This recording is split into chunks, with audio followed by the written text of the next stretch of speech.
Good morning. We are here to talk about autism, everybody. If you're an autism parent, if you're just interested in autism, if you have a child diagnosed with autism, if you think they might have autism, you're in the right place. You're in the right place. We're going to go live here for a couple of hours. And so please gather in and start asking your questions now, as we don't have a whole lot of people in yet. Once we start getting a couple hundred people in here, I'm not able to answer all the questions. But welcome in, everybody. It's good to see you all. Guys, I have some thoughts today. I have some thoughts. I've been seeing all over the internet breaking news that Leucovorin is approved for autism symptoms. I want to correct some of this. Have you guys been hearing this? I'm one meltdown away from a grippy sock vacation. What does that mean, Destiny? What do you mean? Michelle, good morning. Guys, okay, so I'm seeing breaking news that Leucovorin has been approved by the FDA for limited use, which that part is true. However, what I'm seeing is a lot of posts of people misunderstanding what this means. I'm seeing people spreading that this is for autism symptoms. And let me break down a little bit about what's happening. So the FDA approved, the FDA, let me pull it up exactly from the FDA's website. Okay, you guys. Okay. Just so I can read it and I don't say anything wrong.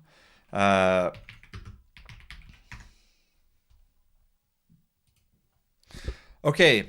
It has been approved in patients who have a confirmed variant in the folate receptor 1 gene, CFD-FOLR1. This is cerebral folate deficiency. Now, what a lot of people are misunderstanding, oh my gosh, Destiny, I understand. I'm right there with you. What a lot of people think this means is the FRAT test. People think that if you get the FRAT test and it says you have a deficiency, then you can get Leucovorin. And unfortunately, that's not what this is talking about. This is talking about a confirmed genetic variant that is not like, this is rare. This is 1 in a million. There's only a few dozen cases of this worldwide that have been confirmed. No, it's not a doctor reading the FRAT test. That's not what this is. This is like you have to go in. Let's see. How do you test for it? Let's see. How to test for.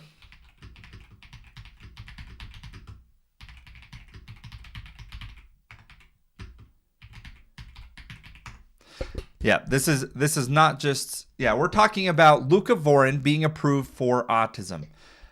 So what they end up doing is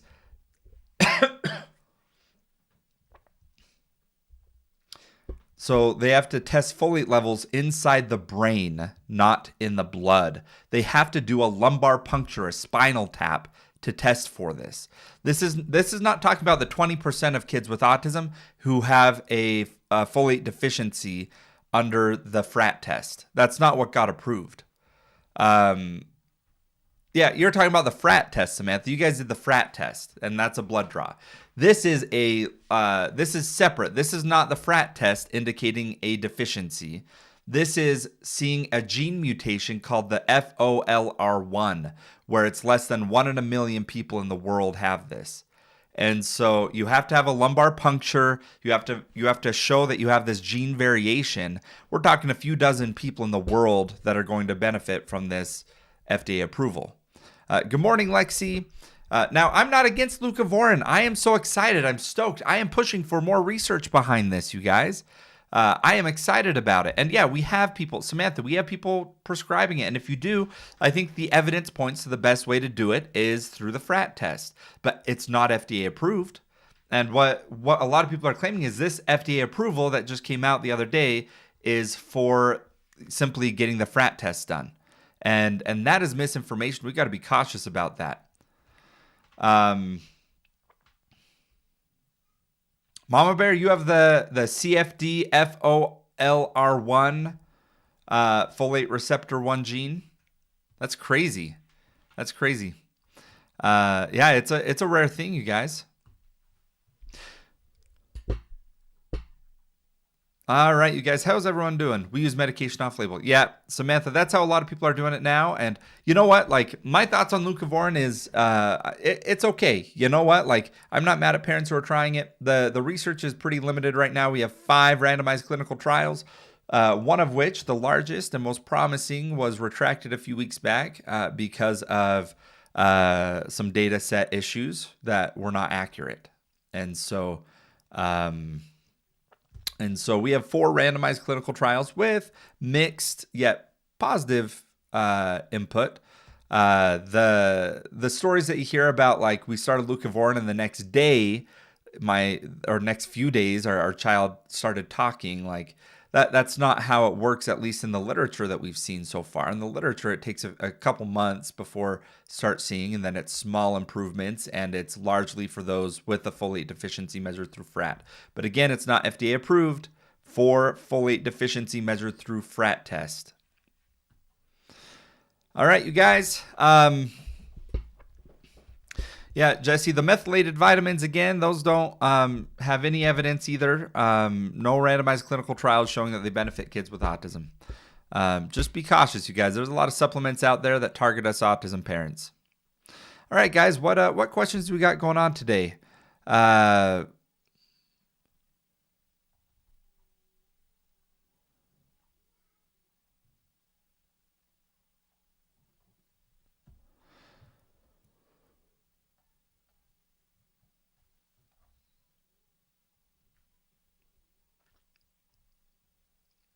Vaccines,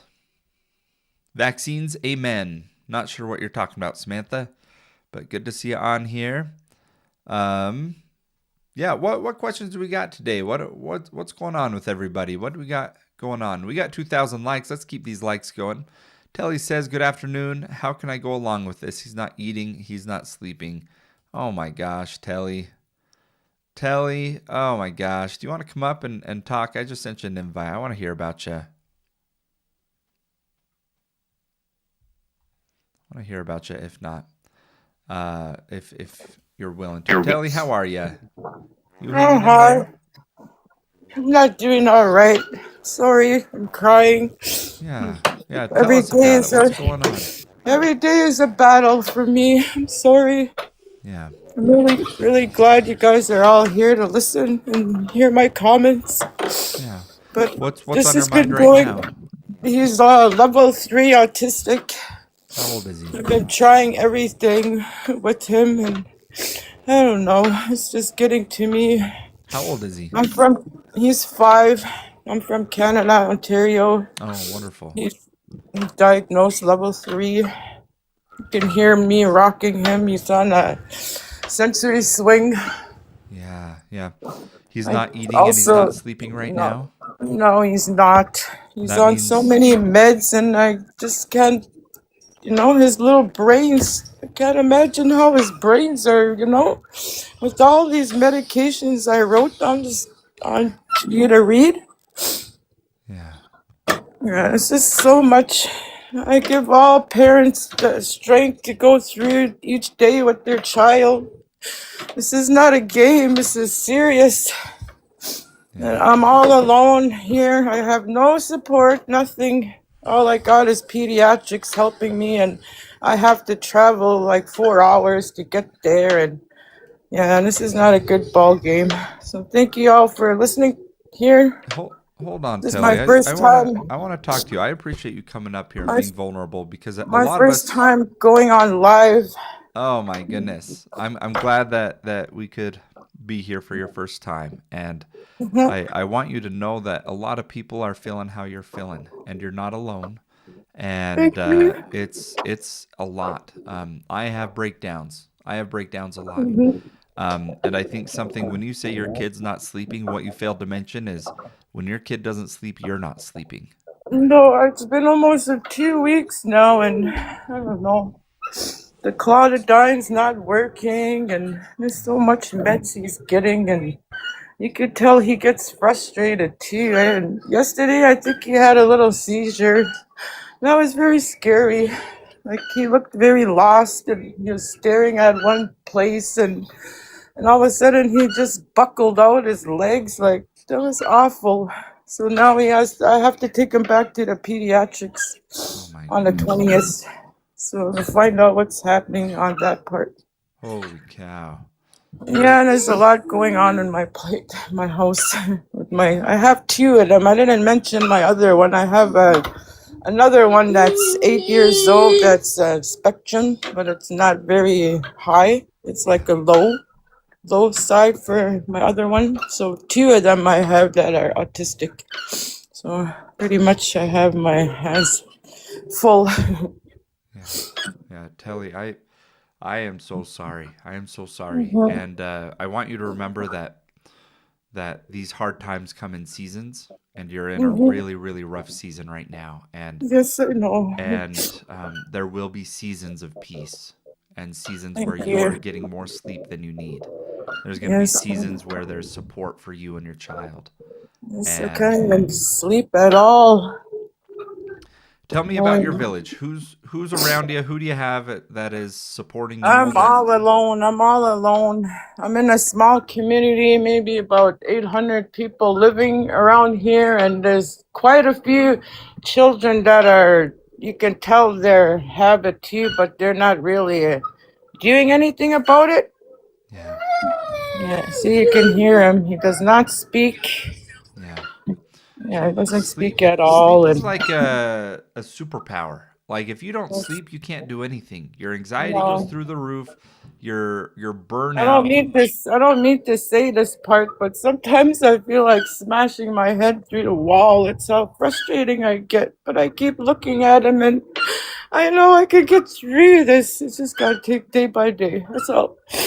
Yeah, yeah. And look, I know we're not there to physically support you, but anytime you No, need to no. talk, we are here Oh yeah. because I'm glad we for 11x18 introduced me or showed me this autism place, and I said, oh, I'll give him a follow. And thank you so much there, 11x18. yeah. Yeah, it's Lexi. For you Lexi's tell awesome. me. Yeah, Lexi. Yeah, she was the one that, yeah. Thank you so much for Oh, guiding did me she see towards this you? way. She got in touch with you somewhere? Yeah, I don't know how I got through, but I got away. I don't know. Yeah. Yeah. Yeah. Look, I want you to know that we're here for you, Telly, and you're just remember this is going to be temporary. I want to ask some problem solving questions though. The first is, Okay. um, I know you're frustrated. I know it's hard, and I know that you're alone. Mm-hmm. But are you safe right now? Oh yeah, I'm Do you feel safe. like it's really pushing you to the edge right now that you don't feel safe Sometimes, with your child right sometimes now? I do feel like that way where I just want to leave, but I can't do that. It's my grandson. I've been keeping him ever since he was born. So, yeah, I have a lot of strength in me. I just, yeah, go day by day. And yes, it's hard. There's so many things that cross my mind, but I know I'm powerful more than that. I just take it day by day. Look, it is a big deal, and taking care of kids with disabilities pushes us over the edge. And if you ever get to the point, Telly, Yeah. where you feel like you cannot keep yourself safe or your child safe, I Yeah. really want you to call 988, okay? All right. And call it is free, it's confidential, it's in Canada, it connects you to a trained crisis responder. Oh, And cool. Awesome. just Maybe I'll give them a please, shout whenever if I need to talk. I mostly have if my husband with me, but my husband's always gone work 24/7, so I don't really want to okay. bother him. We need the money, so he's out there working, and yeah. Yeah. Is so you have your husband, how much is he gone? How long is he gone every day? He usually leaves 6 in the morning and he's back by 6 in the evening, and It's a pretty long much day. he stays with them for maybe 3 hours, then off to bed. Wow. Wow. Um what does your sleep look like the past few days? Not good. Okay, about maybe 9 o'clock, I'll give him his meds.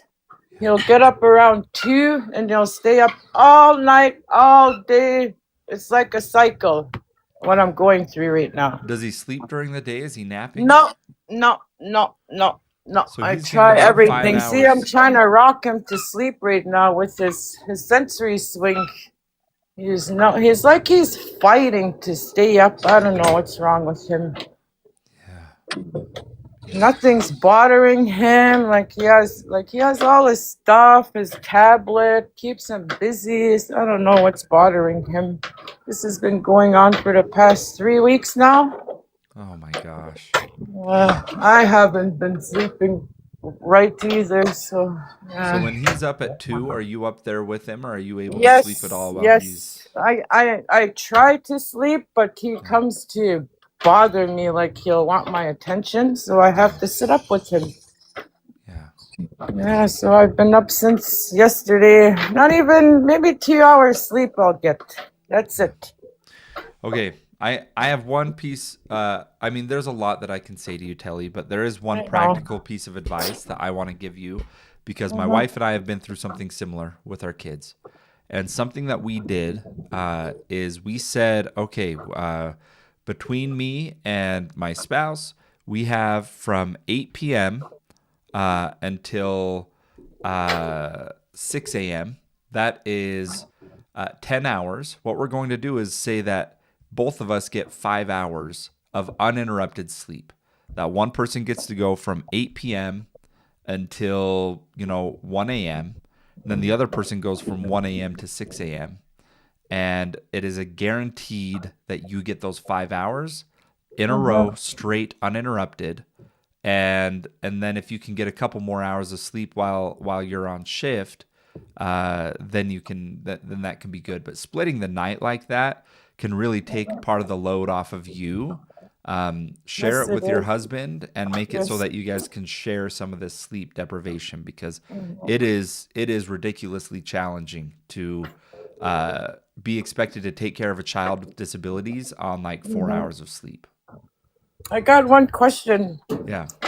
With all this medicine that he's eating, why isn't it not working? Like the melatonin, clonidine, Yeah. the Are stuff you I going to a wrote. pediatrician? Who's Doc, prescribing the medication? pediatrician in Thunder Bay. Yeah. I've been seeing her ever since he was diagnosed with this, and she's the one that's And did he have a med doing the. change? Did he have a med change right before this? No, no. Okay. Look, I am not My able to answer give my kind of question. specific medical advice, Yeah. but I will say that there are times that medications can interfere with each other. But there's also times that that they don't impact the person the same way as they do most people. Some people with autism, it's been shown in studies that people with autism, the world is louder for them. All the sensory input is turned up, and that doesn't end at night. And so, one thing that I have done, Telly, that I can also recommend to you is if you get you can get these lights that turn red when it's supposed to be bedtime, and then it Oh turns wow, green when it's time to wake up. And so what I've done with wow. my son with autism, because he does the same, he'll wake up at 2 a.m.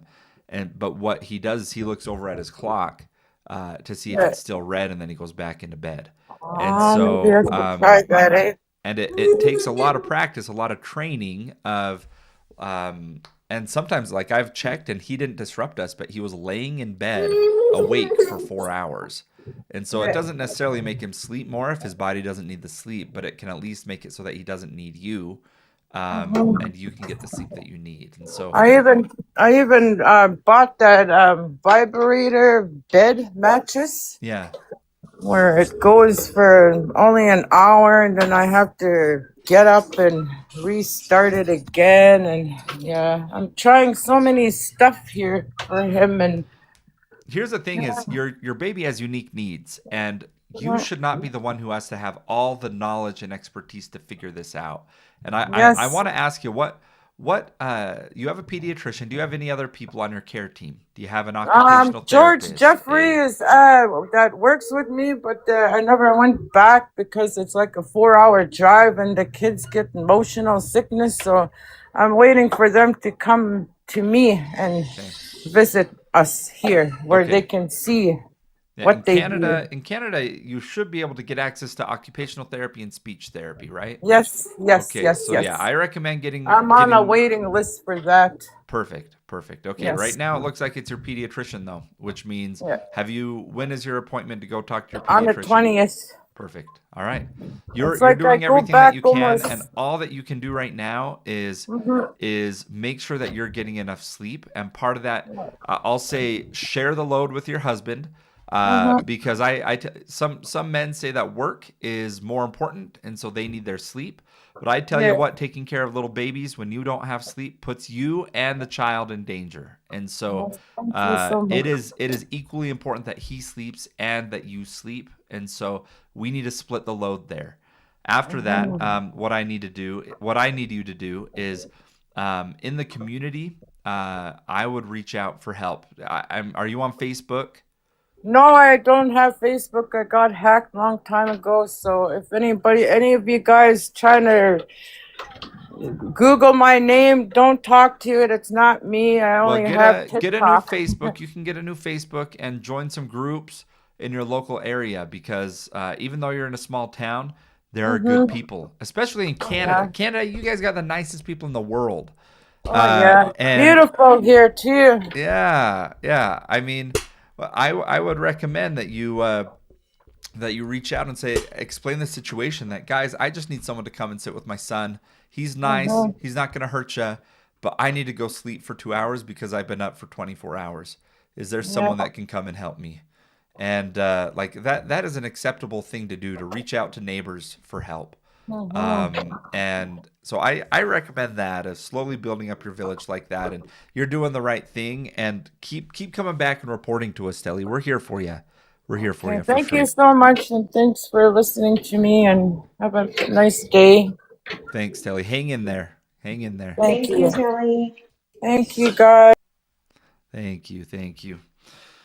All right, you guys. Welcome in, everybody. If you're new here, let me tell you a little bit about what we do here. So this is very much a place that we learn about autism, that we support each other that are going through autism at any point in the journey of our life. We are a little bit about me is that I have a couple kids with autism. I am a board-certified behavior analyst, so I work with kids with autism for over a decade. I run a company that provides services to people with autism, and my favorite part of my day is going live every day. Usually, I go live around noon Eastern time for a couple of hours. Let's see here. We have Crystal, who says, what's the name of the light bed thing that you use again? So yeah, there's a few different options, but it's anything that can light up one color, and then you can set automations to turn a different color. I use the hatch light.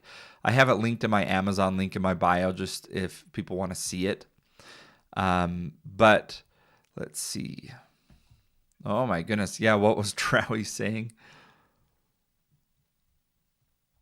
I gotta catch up on some of But I this. blocked him because I have a short fuse this morning. So I've been trying to be nice to these people and they just keep irritating me, so I just keep Oh blocking. my gosh, don't be a parent if you aren't ready. Guys, no one on earth is ready to be an autism parent. You guys, no one on earth is ready for that.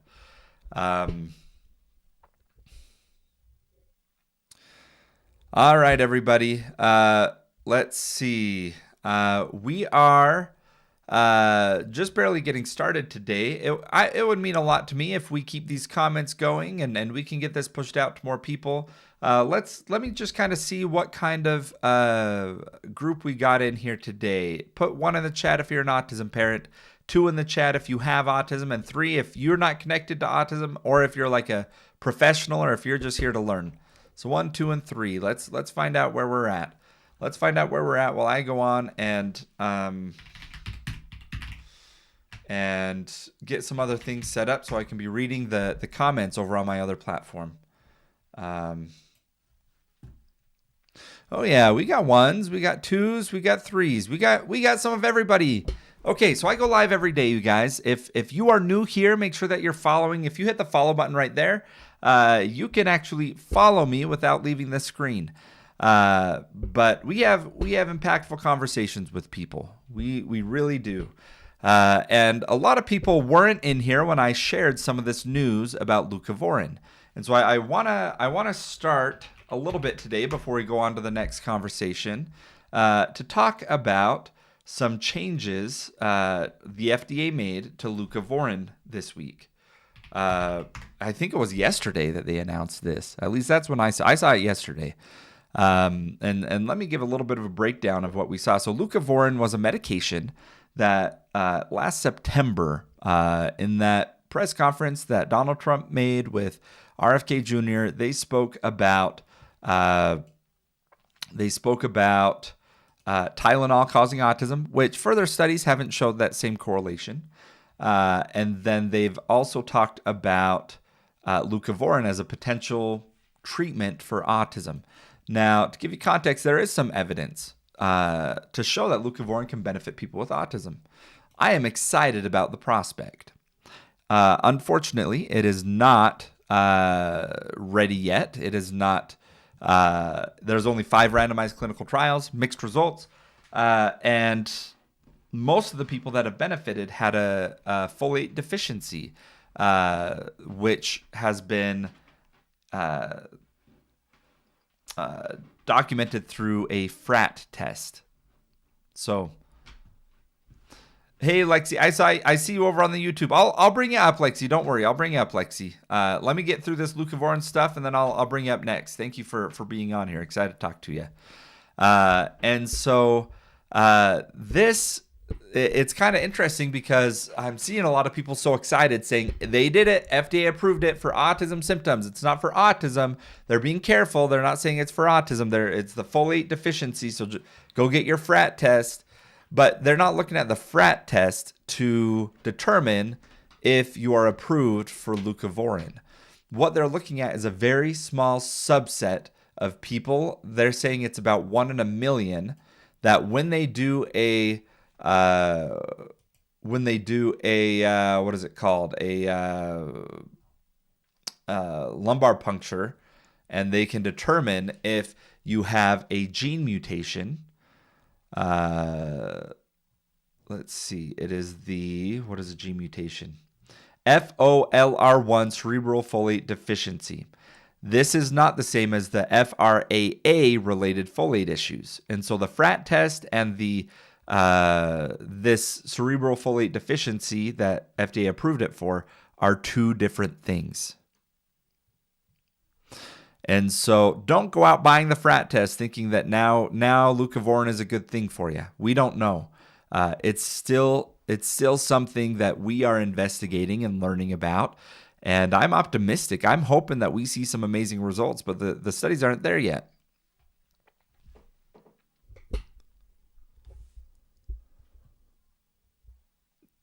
Yeah, there are some studies for the leucovorin. There are ABA simplified. There are studies going on. So there have been 5 randomized clinical trials for leucovorin, one of which, the largest, was retracted like 2 or 3 weeks ago. And it's shown some promising results, limited, mixed results, but still some promising stuff. It's been pretty minimal so far, the amount of the population. Like, we need more randomized clinical trials here, and then I'm excited. I would love to see more. Yeah, you guys, I'm hearing Megamis say, thank you for addressing that. I personally have had a lot of pressure to put my daughter on it. Yeah, guys, the research still isn't there to show that if your child has autism to move forward with this. I'm not mad at people for trying it. Like, it's okay, but there are side effects of the medication. It can increase anxiety. It can increase kind of their some problem behaviors while they're on it. But all right, you guys, let's go ahead and bring up some more people. Lexi, I think if you're in here, let's get you up. She is in here. I saw her a There you little bit ago. go. There you go. All right. Can you hear me? Lexi, we can hear you. How are you doing? Wonderful. I am less angry and just passionate at this point, I think. Hey, okay. Tell us about it.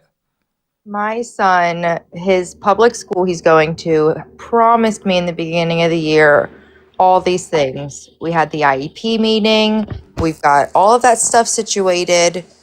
We ended up starting the year with a different intervention specialist than we were originally assigned. Somebody new to the district, somebody, no offense to anybody, kind of old. Yeah. She's not excited to be there. You can see it on her face. My son can see it on her face for sure.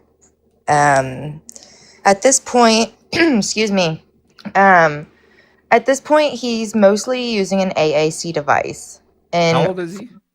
he just turned 6 in December. Oh, amazing. He's awesome. He got diagnosed at 2, so we've been to all the therapies. Been on this journey a while. Yes, I'm not promoting it anyhow, but I'm writing a book. Oh, cool. That's right. I need to respond to you. I sent you a message. I just need your email address. It was too long to send on TikTok or anything. Yes. Do you have it on like a Google Doc that you can send me a I link do. to the Google Doc? Share the Google Doc as just a link, and then I can view the Google Doc. Okay, I didn't know I could do that. Thank you. Yeah, that'll be a easy way to do it. Yeah, I'd love to check. Yeah, because I'm updating it a lot lately. I started with an email to the school that turned into me writing a book because I just had so much to say.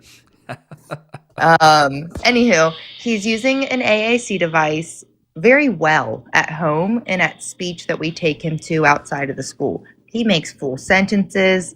He hurt himself the other day and he was crying and he went to the doctor page. He's never done that before. He had a miraculous recovery though. Don't worry about him. He's fine by the time we're at urgent care. Whoa, what happened? He bonked his ear or something when I was in the other room and he was screaming and crying like I've never heard. He's a happy dude who doesn't cry unless he's hurt. Yeah. Why do our kids always end up in the emergency rooms? I mean, I swear it's every month that I'm going for. I got 2 kids with autism, and it's like every month that we're in urgent care or an emergency room or something. This is my first time with him in the emergency room since he was a baby. Oh, so I was wow. thankful that we made it this long. Yeah, okay. That's not that He's bad. like holding his ear, crying. He puts my hand to his ear. He's crying. He says doctor on his talker, and he's pointing to the door. He's trying to get his shoes on. He wants to leave.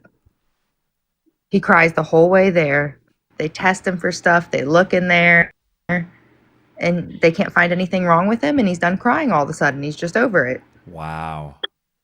No idea what caused it. I think something that's amazing about kids with autism, at least from my experience, is that like a lot of babies or kids, they cry based on your reaction. My kids with autism, it doesn't matter how you react. They're going to cry if they're hurt, and they're not going to overreact about it.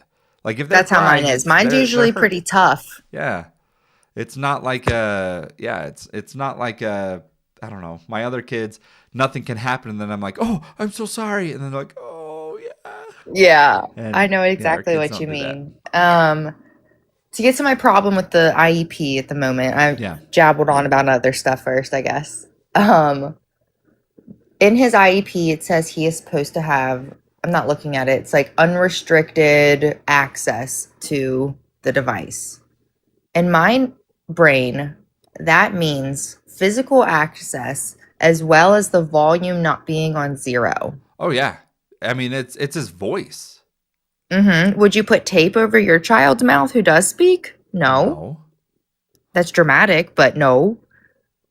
Wait, what are they doing to it? They have the volume all the way down. Every time he goes to school, they mute it. Oh, no. Every day.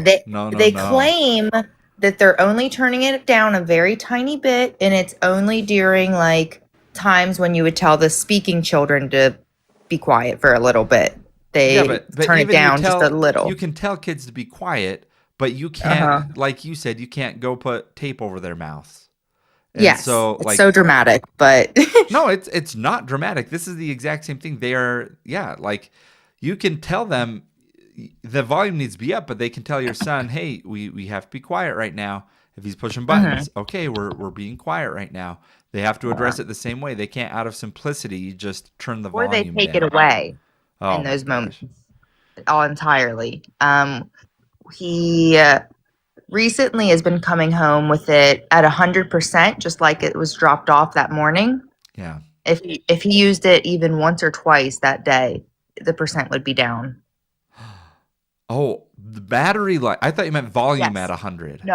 Well, Oh, the the volume's battery. off anyway, and the battery's not getting a single number difference, which tells me it's not being used. I know that iPad Oh doesn't my have a super gosh. battery. Oh no. It sounds like you've had conversations with the school already, right? Like where are you Oh at yeah, with I working just with was them there on this this? morning. And what did they say? Oh my God. So I'm in the process of trying to do an intra-district, I forget the freaking word right now. I'm trying to basically move elementary schools beginning next year. Because I understand it's the fourth quarter and it's not like they're punching him. We'll start brand new somewhere else next year. Yeah. Yeah. Um, they tell me that it's going to be really hard and basically like scoff at me like, huh, good luck with changing schools. And I'm like, you people watch me because I'm doing it. I know other people that have done it. It's possible. Quit playing with me. What's hard is they don't see it as a threat to move your child. They're thinking, oh good. Oh Oh, good. good. Now I don't have to deal with that kid Yeah. and this crazy mom Yeah. This anymore. yep. That's what they're I just thinking. did it. I just changed my kid's school, so I totally get where you're coming from, Lexi. And it They, definitely is possible. And yes. you don't have to hold yourself back for any school. He's not learning, he's No. not communicating, he's not doing the things that he has a right to do, and you as his mom have the right to fight for him. And Amen, that's sister. and you can do that at any time. It doesn't matter if it's the fourth quarter. I pulled my kid out 2 days before the third quarter ended. Like, I don't care. That school was not helping him, and he is thriving now at his new school, and he's only been there for about a week and a half. That's awesome. I The look. only problem I I don't. have They're not with going to it, learn though. The next time a kid goes in there with a device, because is this in a separated classroom or is this a gen ed classroom? Like what he goes to classroom? both. Goes to both. Mostly the special class. Yeah. So there is no reason why they should ever take that away and turn down the volume. And do they They agree tell with me that that? he's using a core board sometimes, like a picture board, and that would explain the battery life, Okay. they say. Does he efficiently use the AAC? How's he doing I with it? think that he uses it very efficiently in home life. They claim he does not do well at school. I At mean, speech therapy that's that a he goes to. big decision to change your child's communication device. Like to Uh-huh. say, "Oh, that's not working here. We're gonna do something else." Like that is literally changing your child's voice, and the way that a They, kid learns is to do it in all settings. What does a speech yes. therapist think about it? The speech therapist that he sees outside of school that we love, he strings along a whole sentence for her. On the AAC? Yes. Yeah. Okay. And And so, he speaks some. It's, getting better every once in a while. But at speech therapy the other day, she asked him to do a puzzle. And on his AAC, he says, no puzzle, I go swing. whoa. No way. And the school Yes. says, "You can't say no to me. Give me that. Give me that iPad. We're doing the puzzle." Exactly. That's exactly what And happens. oh my gosh. Oh, this is infuriating to me. It's infuriating. Okay. I was waiting for you to go live because I knew you would feel the same way. I couldn't wait to tell you about it, Oh my honestly. gosh. Okay. Yeah, It's been a freaking mess. no, And we have the biggest thing in autism my special opinion, schools, my biggest but issue not with potty this trained. is that they changed his voice to where he is communicating in a different way at school than at home. And like that is a big deal to shift that up. I mean, you're working at home, you're working at speech, you're doing all these resources, and part of coordinating the care team, which is, you know, what us parents have to do as part of the autism journey, is be the care coordinators, is we need to make sure that goals are aligned throughout all the different settings where they're receiving services. And right now we have a big problem here that at school they are doing things rogue. They're doing things their own way without that. They changed his voice without consulting with a speech therapist. Without his mother. Or without the mother. Like, this should be something where the teacher and the speech therapist and you are all on a text message and like, hey, what do you guys think about us trying this board instead of the AAC device? And the speech therapist could say, no, like, that's his voice. We're seeing a lot of success. Maybe I can stop by the school and do a session there to show you guys how to do it. Or I don't know. Like that. Oh my God. She should go to the school and show them what she does. Holy crap. That's a good idea. She should. And you should let them know that you don't appreciate them changing his voice. Like, consistency across environments is really important for them to learn things. I warned my boyfriend this morning I might be calling him from jail depending on how it went. He's like, I get it. Okay. Yeah. Oh my gosh. Well, you're doing the right thing. You need to keep us posted on how all this goes and how it plays out, because I'm curious, Lexi. I'm talking with higher ups in the school board at the moment, as high as I can go. Yes. Way to go advocating for your kid. You guys, if you're an autism parent, you need to learn very quickly in this journey that you are never done advocating for your child. From the moment that you are trying to get a diagnosis, it begins that you are their advocate and you are fighting for services, you're fighting for high quality care, you're fighting for their protection, their safety. I'm not being over dramatic here. Like, you are constantly fighting for your kids, for them to get the best care that they need. And so, like, listening to stories like that, it's really helpful, because this is going to happen to you. This happens all the time. You're gonna find out that the school is not letting your child use their AAC device. And it's going to, you're going to need to take action. So you're going to need to take action, try to cool yourself down and not get the cops called. Yes. I wish I would have started advocating this way sooner, but we're here now. Lexi, thank you so much for coming up. Do you have any other thoughts or things on your mind that you want to share with everyone? I have one small thing that's going on with my son that I do kind of seek advice on. Yeah. We're starting the potty training journey, but also I'm having an issue with getting him sleeping in his own room. Do I need to get him one of those zipper beds? Those can be helpful. What has he ever slept in his own room? Yes, he's done it before. He did it really well up until maybe a year or so ago. His dad and I split up about a year ago, and that honestly is kind of when the issue begun. Yeah. Because when he's with his dad's like, oh, you can sleep in my bed, whatever. And like, it's not, I don't want people to think I want my kid in his bed because I want to be in bed with my boyfriend. That's not it. I just think it's better for him to be in his bed. Either way, there's nothing wrong with it. Yes, he needs to be in his own bed for everyone. We've got a nugget couch, those play couches. Oh, yeah. I've got that set up on the floor next to my bed right now because he'll sleep in that sometimes. He'd rather be in my bed. He wants to kick me all night. And then I don't sleep because I'm being beat up. Yeah. No, it disrupts your sleep. It's better for him. He's going to sleep better because, look, kids with autism, their brains don't shut off while they're sleeping.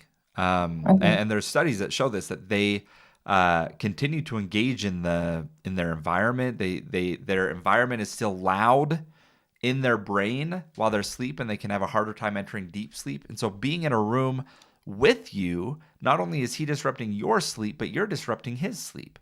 And so he's going to sleep better in his own room. Now, that doesn't mean you got to go and buy one of those expensive zip-up beds. We didn't need to do that for our son. We took the different approach. I talk about it sometimes on here of training with the light. And it takes a little bit because he's going to get out of bed. But then you bring him back in, you point at the light. The light is red. Red means bed. And then you put him back into bed. I like that. And as soon as it turns green, then you can wake up. And during the day, you can make it a game. It's like a red light, green light. Okay, red. Okay, let's go get a bed. Let's pretend to sleep. wake up. Yeah. And then you turn it green. Wake up. Green means wake up. Let's get out of bed. And He that likes to way, say wake up. yeah. Yes. Okay. Oh So my God. play that game with him. I mean, get one of these lights. I have an example of one in my bio that is the one that my family uses. But there's a lot of them out there, and they're just great. You can schedule it. So for Yes. my son, at 8 p.m. every day, it turns red and white noise plays out of it. And then Oh. every morning at 7:30, it starts playing like piano music to wake him up, and it turns Aw. green. And so we don't have to touch it. It's just by default every day, same exact routine, same system. Yeah, And I got to get me one of those. yeah, I think it's it would great. Yeah, help. I was gonna ask you, Lexi, what is your bedtime routine? Because that might be something to look into to create more of a bedtime hmm routine for him so that he's aware, like Yeah. it's time for bed. So Hmm. bedtime routine for us, he takes 1 milligram melatonin gummy. I kind of feel bad for it, but he doesn't sleep without it. It must be done. He has his 1 milligram melatonin, and within 30 minutes or so, he's starting to feel it. Oh yeah. In that time, I turn down the lights. I try to get things quieter in the home, darker in the home. Put your pajamas on. If I have it, I have like lavender pillow mist, I'll kind of spray around. Um, and then I try to take him to his bed about 8:30, 8:45. He'll do like a quick FaceTime call to his dad or something real quick. And I try to get him to sleep in his bed. Sometimes we don't even make it into his room because he gets mad at me and wants to go to my room. Yeah. Here's what's going to be hard is once you start this, and this is the behavior analyst in me that's going to be talking. Yes. But as soon as you start this, there needs to be no exceptions, and that is the hard part of this is because the moment you do it, it's like you're gonna have to probably several times bring him back into his own room. The first couple nights, don't plan on getting much sleep. But One what's going to problem I happen do is if have he is starts he doesn't have a crying. door Oh yeah, because yeah, of his swing. okay, I had to yeah. take it But you can. down. I mean, the door doesn't have to be the thing that stops him. What can stop him is The light. the light. And Okay. the learning that no matter what, if he gets up and it's red, he's redirected every time back into his bed. And the moment that you break that, like let's say he gets really, really, really upset, and you're like, okay, fine, just tonight, come into bed with me. What you just did is I screwed reinforce it an up. extinction burst to where like you reinforce the heightened behavior, and you're better off to have never even tried to do the sleep training. And so I understand. there's better ways to do that. Like it's much better to lay in there with him than it is to give in and go back into the bed. And so Yeah, that makes sense. I would rather join him than given him coming to my room. yeah, Um, yep. that's a great idea. And I But you have think to that decide, is it worth it right now? Timing might not be right for you. You might say, you know what, this is going to be hard. We're not going to sleep. Maybe we're not ready for this, and wait a few months. I don't know. it's worth a shot. And I need his dad to be on the same page. Yes. That's a big thing because he will give in easier than I do. But it's a different house, right? The setup is Yes. you each have your own home. Okay. Mm-hmm.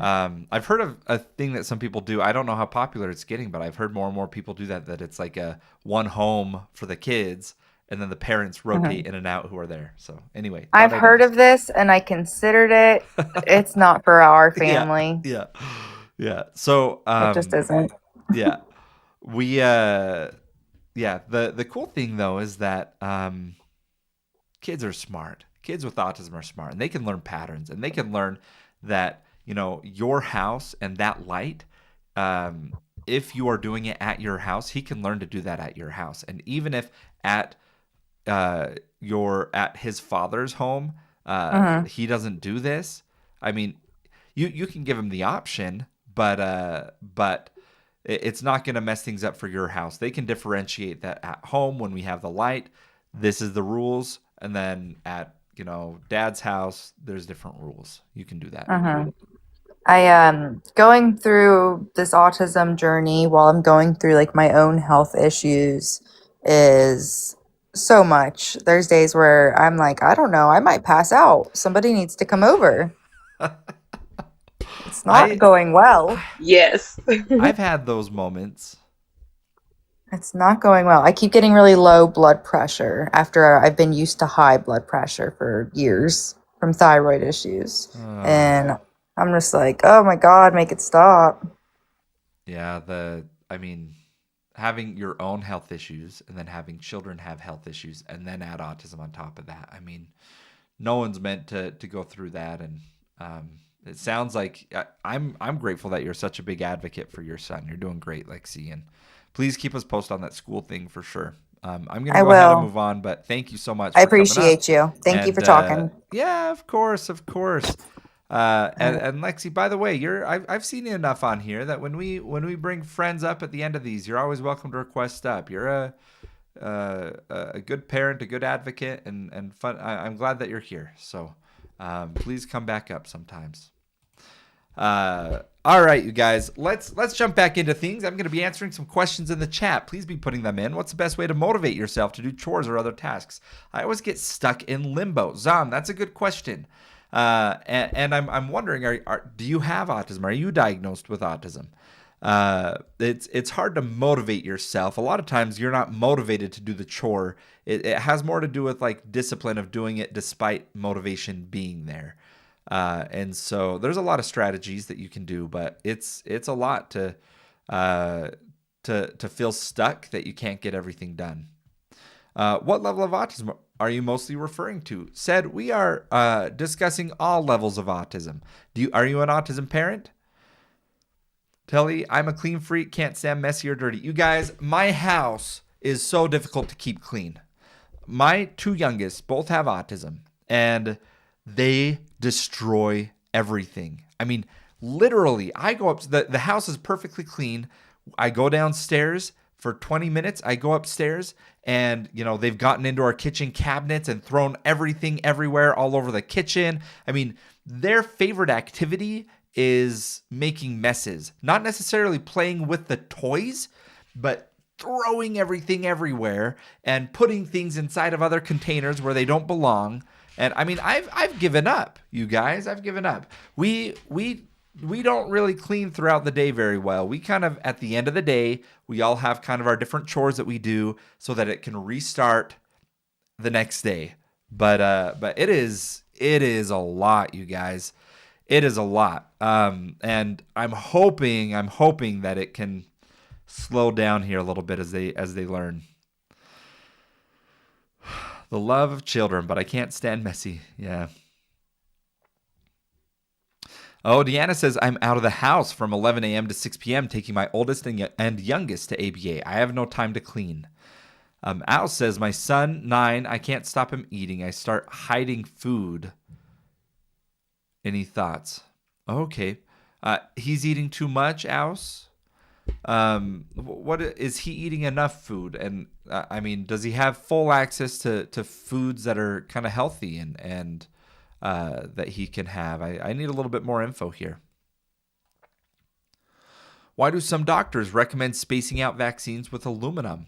Ivana, I don't know specific doctors that recommend that. I do know that aluminum in high amounts can absolutely be toxic. And they do have protocols, and the current vaccine schedule is appropriate for that. There is no link to aluminum or vaccines and autism. Destiny says, my son can have unlimited fruit. Yeah, that's good. You know what? My house, we're pretty lenient on the food stuff. If he wants food, we kind of have unlimited veggie pouches that he can have. It's probably not good, but I don't know.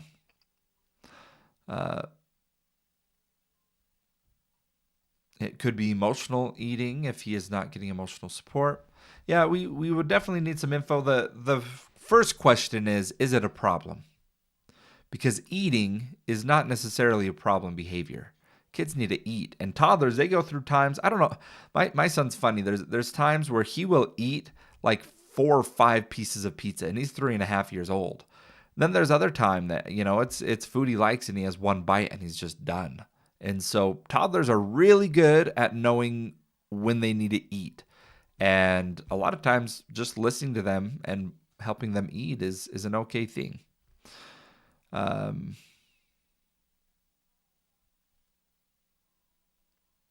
Yeah, I don't know, Destiny. Well, where is everybody? Let's get this going. Here, let me ask you this. And maybe I don't know. Should I do a reset? I could do a reset. Maybe I got limited or something. I'm wondering, is there anybody here who just... Yeah, let's tap on the screen, you guys. Let's see if we can't get this. Usually we can get over 200 people. But I am curious about who here found me on their For You page today. If you found me on your For You page and this live came across, put FYP in the chat. It's also kind of interesting that I don't have a ton of people coming in because I have a video right now that is going pretty viral.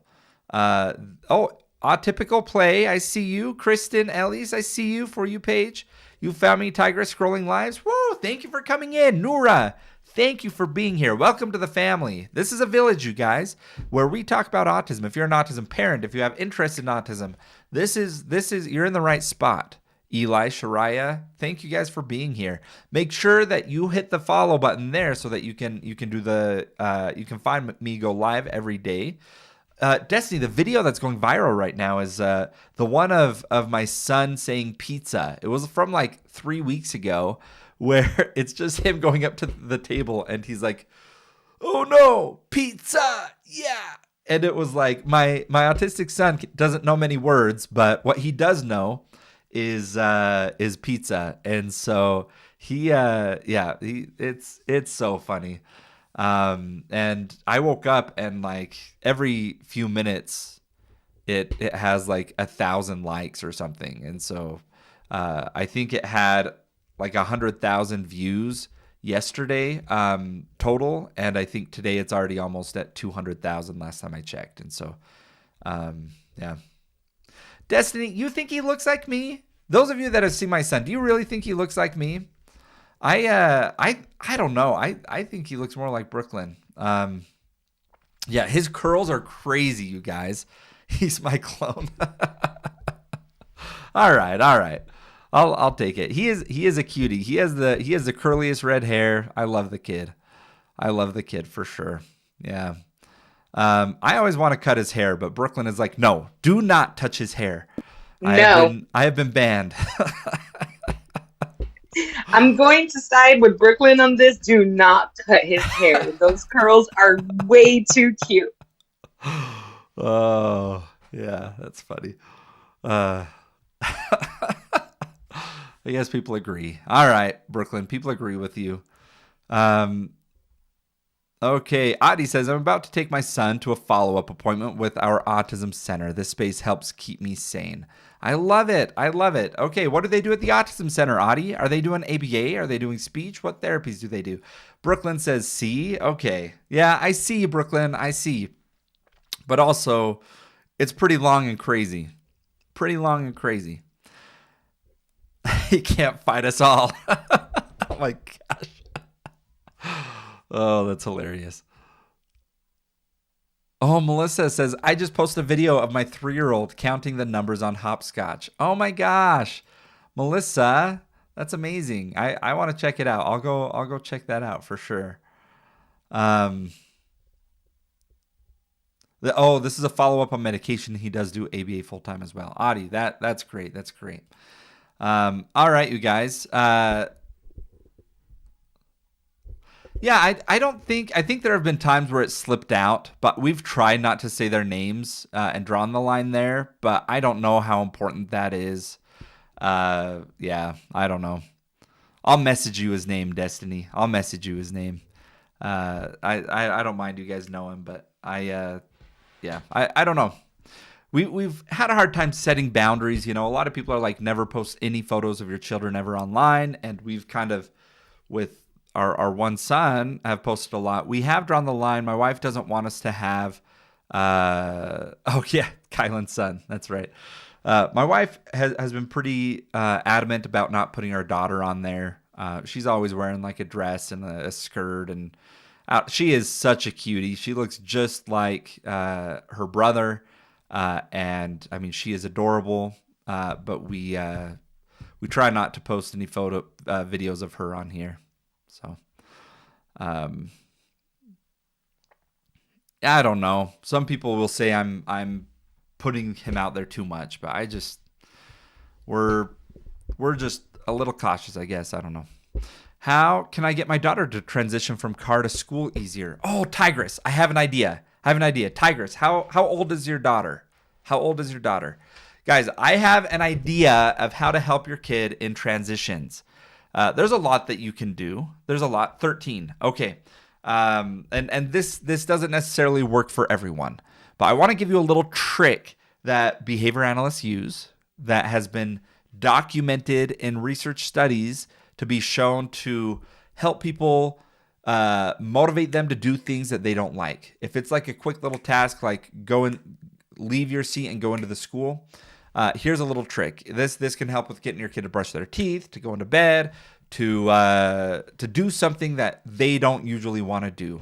Those behaviors are called a low probability behavior. A low probability behavior is one that you don't want to do.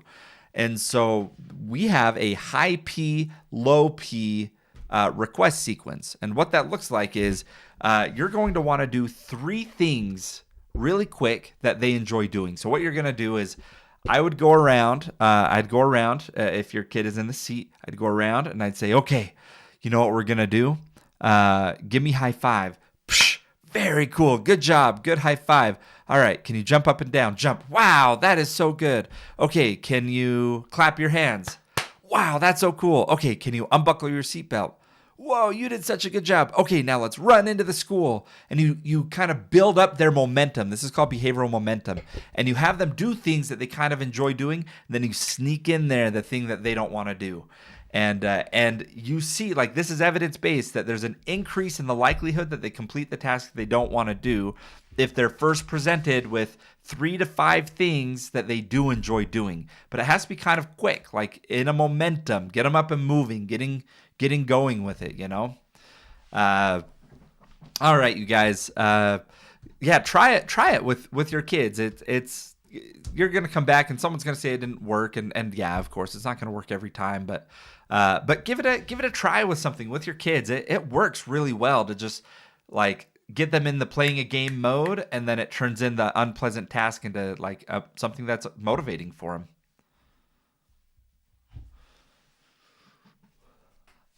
All right, you guys. Let's see. What else do we have going on? I am curious. Is there anyone listening in right now that is that their child is not yet diagnosed with autism, but you think they might be diagnosed? Put yes in the chat if your child is not yet diagnosed with autism, but you think they might have autism. Okay, I see. Yeah, Chris, Sam, Lula, Pato. Wonderful. Okay, yes. Okay, so if you are wondering if your child has autism, we get a lot of people in here that are just curious. They're like, I think my son has autism. We are not sure, but we think that they do.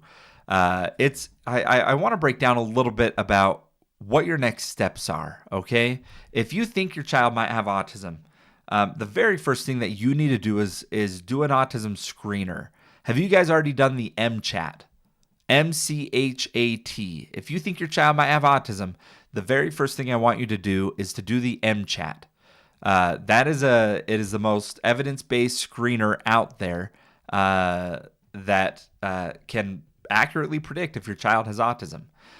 It is like at high risk, moderate risk, or low risk. And it's free online. I even made one that's easy to do online. You can just go and this is specifically for toddlers, but link in my bio, you can do the free autism screener. That doesn't give you a diagnosis. The MCHAT doesn't diagnose, okay? But what it does do is tells you if you should go and pursue a diagnosis. So yeah, go ahead and give that a try in my bio if you want to do some of that prepping to see if your child has autism. Now, after that, you're going to want to, if your child is high risk of autism, you need to go and pursue that evaluation. That evaluation, the diagnosis of autism, is standing in your way of getting the supports that you need for your child.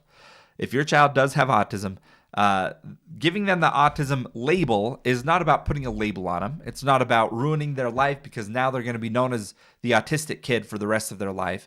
No, it's the exact opposite. We are going to open the door to growth and support by having that label on them so that they can get the accommodations they need, the supports they need, the therapies that they need. And so what I'm not going to do is I'm not going to wait more than 6 months for an autism evaluation.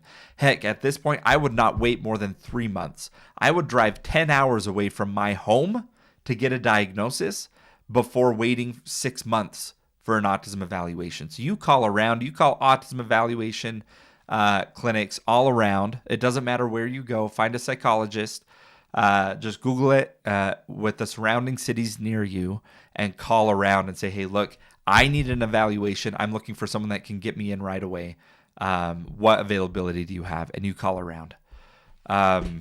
Chris says he's been evaluated, but due to his refusal to complete it, he was not diagnosed. Oh, what?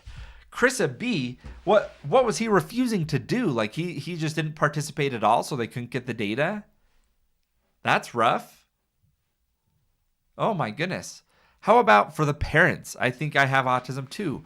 You know what? People have said that about me before. Who was it the other day? Lexi, was it?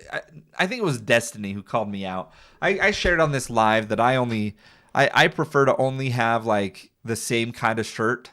So I have these polo shirts and I got a few of them. I have the t-shirt that I have all the same kind of t-shirt, multiple of the same ones. And it just keeps things simple. And she's like, well, you know what? That's kind of autistic. It was Destiny, Amy, and me. We were ganging up on you.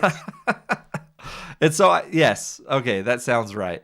I think a lot of us parents, we reflect on ourselves, and that doesn't mean that you have autism. I look at the diagnostic criteria. I do not know that I would meet the diagnosis. Same shirt, Cameron. Don't judge. I have like 8 of the same t-shirts that don't have anything on them. And when I wear a t-shirt, I just use one of those. And for my button-up shirts that I wear, Cameron, it's all the same brand, just different colors. And I just keep it simple. I keep it simple. And your same socks, apparently. Yes, I only have one kind of sock. If people give me socks, I throw them away. Like I only want one kind of sock. I don't want to mess up the pairs. Do you know how annoying doing laundry is? And having to sort socks, what a biggest waste of time. No, I have socks that can work well in jeans or dress pants. And I just have like 20 pairs of those same socks. So now I don't know. Maybe I do have autism. Y'all are making me question myself. I think a lot of us have traits, but not enough to be considered autistic. We know what to look for. Yeah. Hey, maybe I'll go get evaluated someday. I think it's just simple, okay? The statement mess up the pairs is a red flag. Oh my gosh. That's so funny. Oh my gosh. You remind me so much of Ray from Everybody Loves Raymond. Oh my god. I haven't watched that really, but I know of him. Oh yeah, and I have Pokemon cards, you guys. I made a video about that. It was from when I was a kid, and then a few years ago I'm like, you know what? Like I still think I have those binders. Sweet curls, guys are more simple than girls. I think that's part of it. If I don't get the same locker at the gym, I physically cannot breathe properly. Oh my gosh. Yes. My nephew is 6. He speaks words very clearly, but not in sentences. Can this change? Yes. So your nephew is 6. First of all, identity. Thank you for talking about your nephew. Thank you for having your eyes on your nephew. I think I think that you being part of your nephew's village is so important. Thank you for being there for him. And you should know that that language can develop throughout a person's life. Now, typically, if at the age of 6, there's very few words that he can say, and it's mostly nonverbal, the likelihood of that person becoming fully conversational is not extremely high, but it could happen. My biggest thing would be make sure that he's getting all the therapies that he needs right now.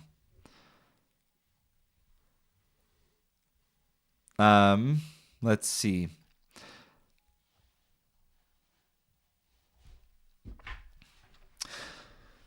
Guys, I think I know Simon, do you want to do a reset? Because we only have 75 people Yeah, what's in up here. with this? Should I do a reset? Is that a thing? I think maybe we might have gotten reported because earlier I was like really trigger happy with trying to get these You know what it was? horrible people off your page. You know what I think it was? I think we started seeing it go down and not push anymore after talking about someone mentioned a self-harm situation that we talked about for a minute, and that is something that we can't talk about. Guys, I'm going to hit a reset on the live. I am still going to stay on YouTube, though. So if you want to hop over there to stay on, or you can just find me again right after. And if you do go over to YouTube, though, say hi over there. We don't get very many people over on YouTube, so it's lonely over there. So I'm going to hit a reset here. We'll be right back. Don't go away for long, you guys. Hit a follow. If you don't follow me yet, if it says follow, do that so you can find me. And stay right back. I'm doing just a quick reset.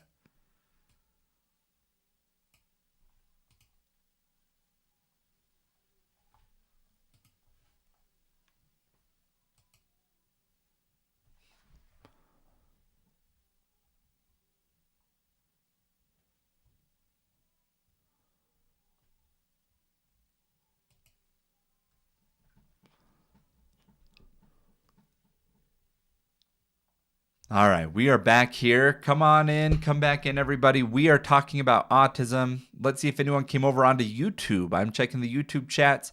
I don't see anyone saying hi on YouTube, so maybe everyone's just waiting to join back in the TikTok. So hop back in, you guys. Let's get this out like crazy. The first few minutes of a live is when it goes fastest, so go ahead and be hitting the likes as much as you can. Let's be commenting. Say hi, everybody. And let's get this back up and going. Lexi, thank you for recommending that we reset things. And Melissa, hello on YouTube. Hi, Kyle. I watch on TikTok mostly, but I'm on here too. I've also sent your YouTube channel to my teenage daughter, and she loves watching. Hey, I love that. Thank you, Melissa. I appreciate you you sending my info over. And being over there on YouTube. I know it's not as big yet over there, but kind of fun. Hey everybody, we're talking about autism. Now, TikTok needs to know what this live is about, so I always do a little introduction as I get started. If you're an autism parent, this is the place for you. If you think that you have autism, you're welcome here. If you are worried that your child might have autism, please come on in. And we're just going to have some good conversations about autism. All right, everybody. We got some people here. I think it's going to start sending it out. Everyone comment. It will trigger a count as a positive for the room. Yes, please do. Thank you. Guys, why don't you guys tell me, I'm curious, what hobbies are you doing right now? I know I ask this sometimes, but I forget. What hobbies have you guys been working on doing?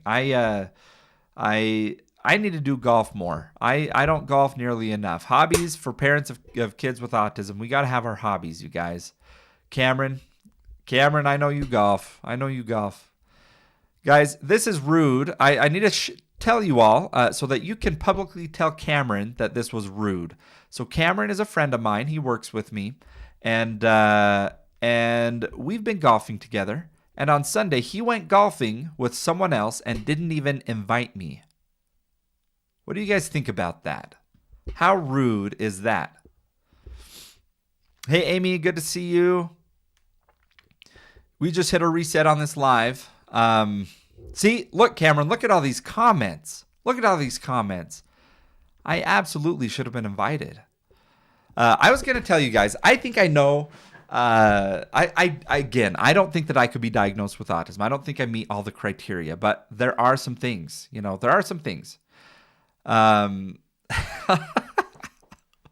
Okay. There are some things. One of the things that I think is one of my biggest signs of autism is my like relentless sense for justice for things. And part of that, like that I am most vocal about, tends to be feminism topics. Like I see so much inequity of like in relationships of what men contribute versus what women contribute. And I speak about it all the time. And this wasn't new. Like, this isn't something that I just made up for TikTok that I talk about a lot. Like, ask my wife. This is something that for years is on my mind and that I talk about all the time.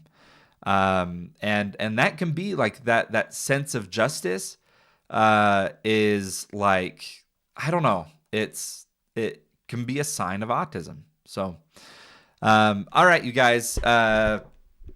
See, my wife agrees. I do the dishes every day. Hey, just most days. Most days. Our kids unload the dishwasher every day, though. How did you do that? Treats? Training? That's funny. Okay. Let's see here. Chuli says Leucovorin FDA approved now. Let me give some context here. You guys, we got to talk about this Leucovorin stuff. I know for those of you that are just coming back in, you heard me talk about this, but we have enough new people coming in that we do need to talk about Leucovorin. Leucovorin has not been approved for FDA for autism symptoms.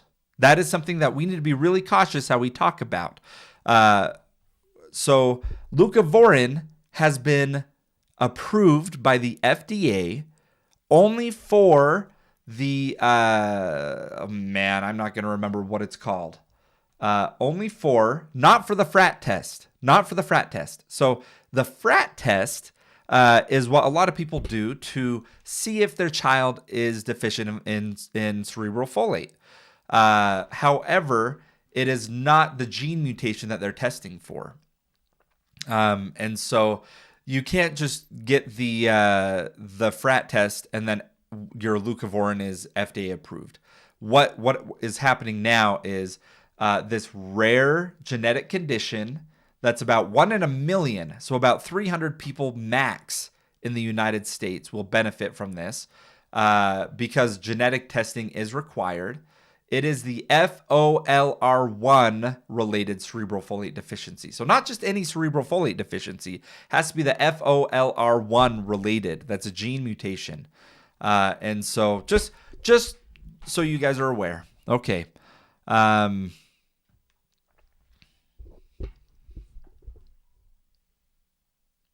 Melissa, my 3-year-old unloads the dishwasher onto the floor. Hey, so does mine. Oh, did I miss good conversations? All right. What am I missing here? If mom had folate deficiencies in pregnancy, could that cause autism?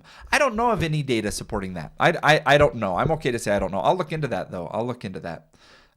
Will past genetic tests be able to flag that? I am not sure on that either. I think it's a specific test that they have to do a lumbar puncture for, not even just a blood draw.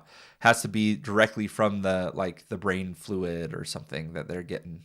So, hi, speech and language therapy in the UK is just to advise. It's not like doing speech therapy. So creepy. I don't know exactly how services in the UK goes. I do know that speech therapy and occupational therapy are different models of therapy. I don't want to say different models. I will say ABA therapy is different than these because these you get like an hour a week. And so to really progress, parents need to be involved in those therapies and doing things throughout the week to support the child. Why do most kids under the spectrum have chronic constipation?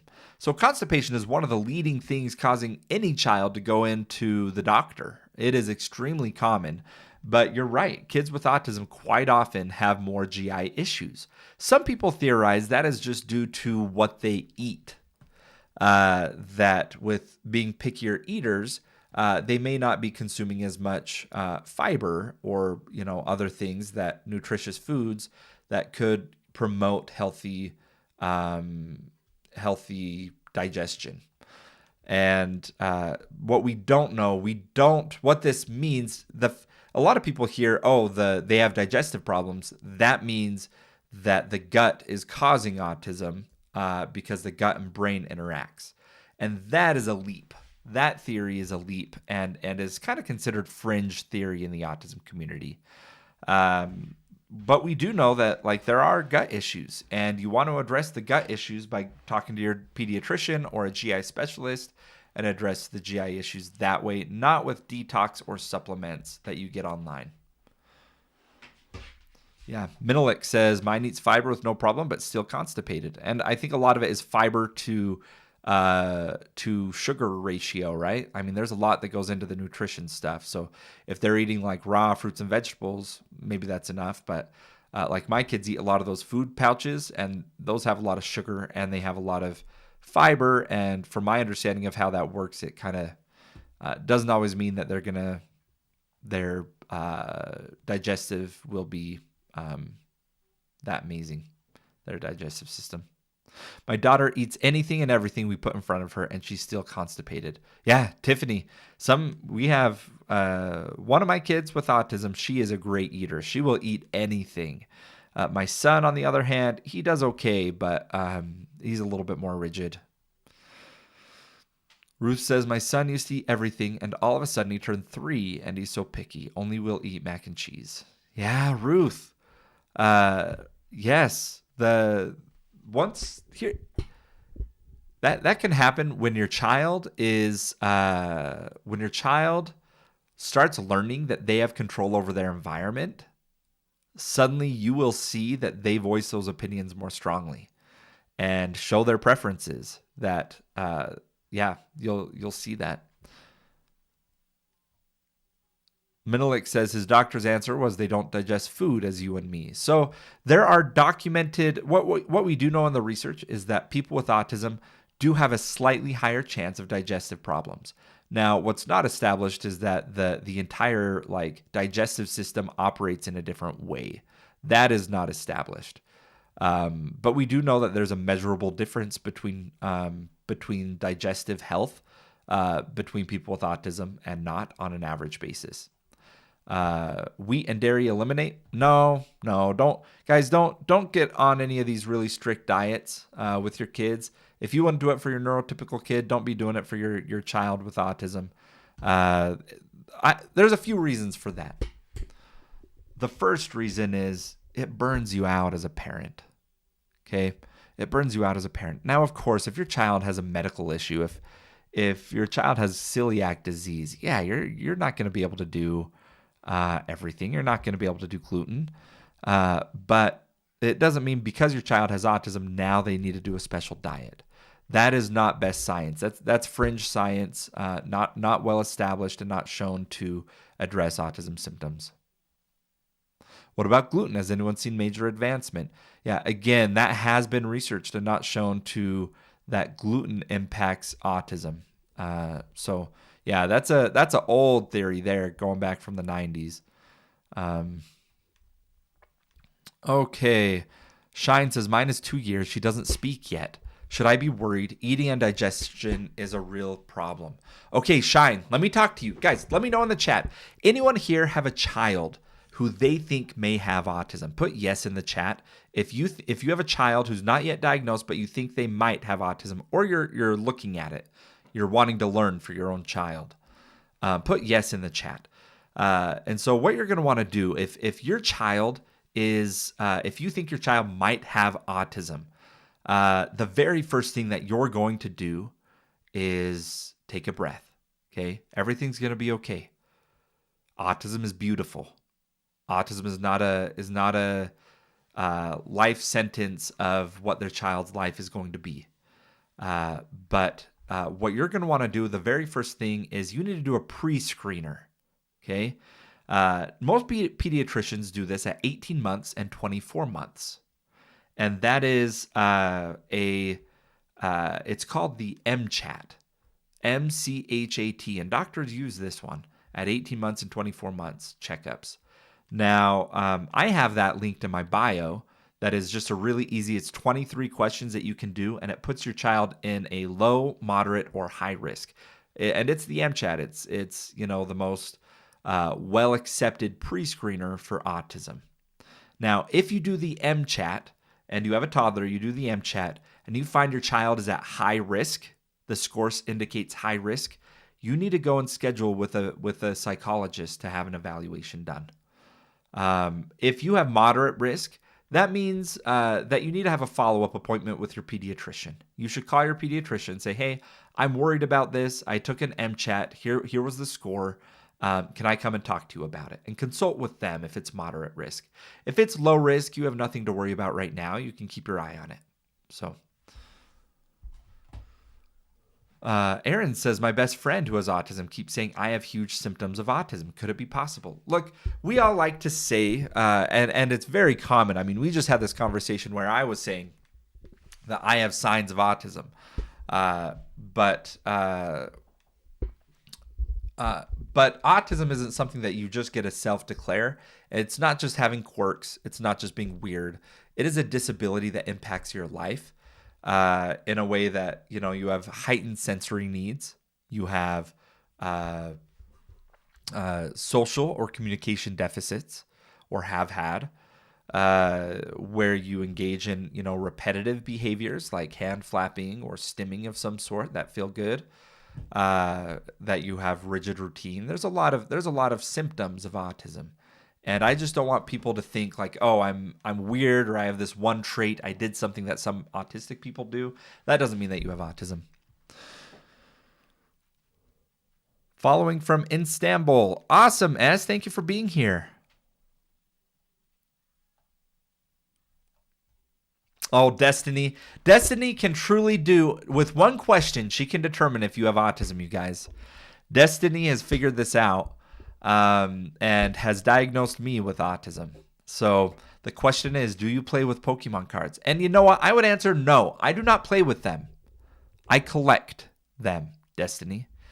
And to be clear, I only collect the first generation, too. None of this new stuff.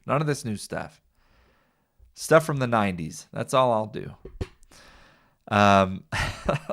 Okay, DMB says, why does my son fight with me almost every night? DMB, how old is your child? And Moya, I see your comment about potty training. Let me get into that. DMB, how old is your child? If your child is getting in a fight with you over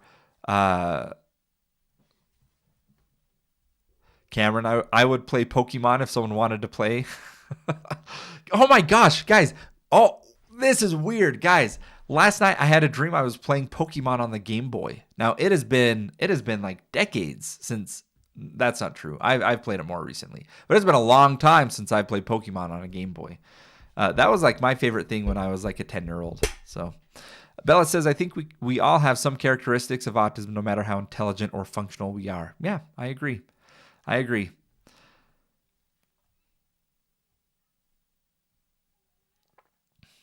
Okay, so as far as potty training goes, you guys, who here put yes in the chat if your child is potty trained? Put no in the chat if your autistic child is not potty trained. If you have an autistic child, yes if they're potty trained, no if they're not. And there's no shame. I'll put no in the chat. My son is 3.5 years old, and it's a struggle. The very first thing I want to tell you, if you're considering potty training your child, don't do it if you're simply doing it to meet social pressures. That's not the reason you potty train. I don't care if, my parents think that I should have potty trained my son already. I don't care if, the old lady at church is mad at me because my 3.5-year-old isn't potty trained. And so, first of all, do not accept people's judgment on this. You don't need to feel judged. But the second is, you can absolutely potty train your child. I have read so many research studies of nonverbal 2-year-olds with autism, and following simple schedules and behavior plans adhered to strictly, like potty training 90 to 95% of the population of the study using that protocol of nonverbal kids with autism. And so absolutely you can diagnose, it's not, yeah. Oh, Zany, what's up? Do you want to talk? What's up, Zany? Zany, I'm not bashing you. I'm not bashing you. It was did you see you were one example of, I saw lots of people excited about this, but I want us to be careful that it's not what we think it is. Message me, Zany. I'll work it out with you. All right. But potty training, you don't have to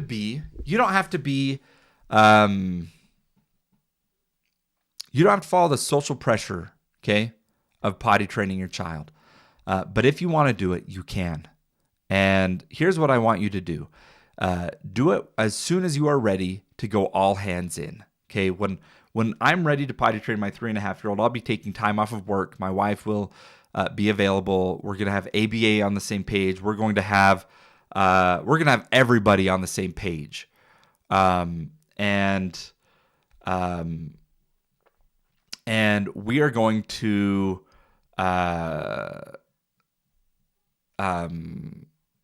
have a written plan that'll include a seating schedule where every 20 minutes we sit on the potty for 2 minutes. We're going to give them unlimited access to fluids. We are going to immediately change out of diapers and only do underwear. We are going to, you go 100% of the way in, and you have written down what to do in every circumstance. And it is an all hands on deck thing. You probably need 2 adults just for 1 kid to be, working on, okay, when they have an accident, how do we respond? What do we do? Okay, timer just went off. We got to go sit them on the schedule. We got to make the bathroom fun. No screen time outside of the bathroom. Only iPad is allowed in the bathroom. Make it kind of a fun place. There's a lot that you can do in there. And, yeah, a lot you can do in there. But I just recommend, before you do it, have a written down plan and work through it with professionals, a care team. Don't find, just tips online and work on it. No, what you're going to want to do, if you have ABA, if you have OT, if you have school where they have, curriculum there for potty training, you get a written down plan from an expert, custom to your needs and your family's needs, and you get all environments on the same page. Let's see, Destiny, what's happening? What did I miss? You guys?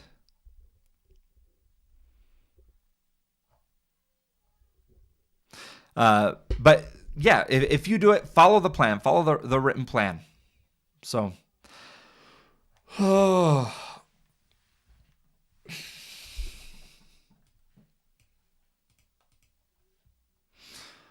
right, you guys.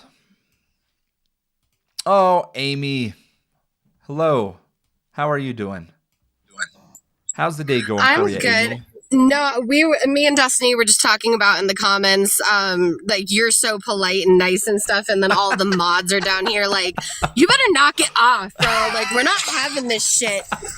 I already blocked this girl once from live. I do not feel bad about it either, because it's kind of wild to take offense to everything that's said. Yeah. I appreciate you mods. Thank you guys for setting boundaries and for making sure that we can be, I don't know, in a safe space. We need a safe space for people. I did look at our ban list the other day, and I had to keep scrolling, and I'm like, oh my goodness, I don't remember banning all these people. And then I just kept thinking, like, oh yeah, that's what the mods are doing.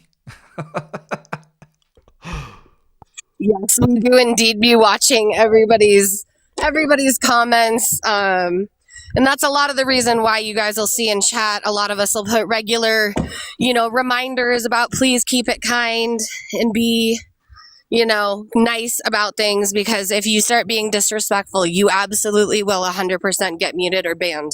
Yeah. We don't play about Kylan. Don't make us be mean.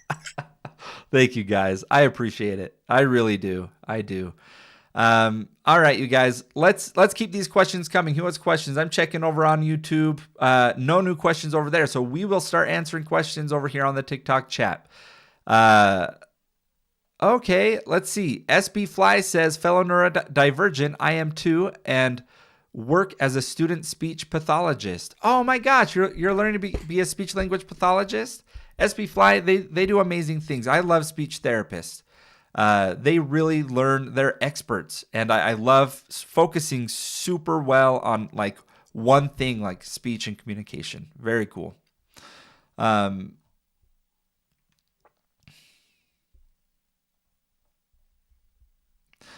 Destiny says, I wait for someone I don't like to get disrespectful so I can mute them.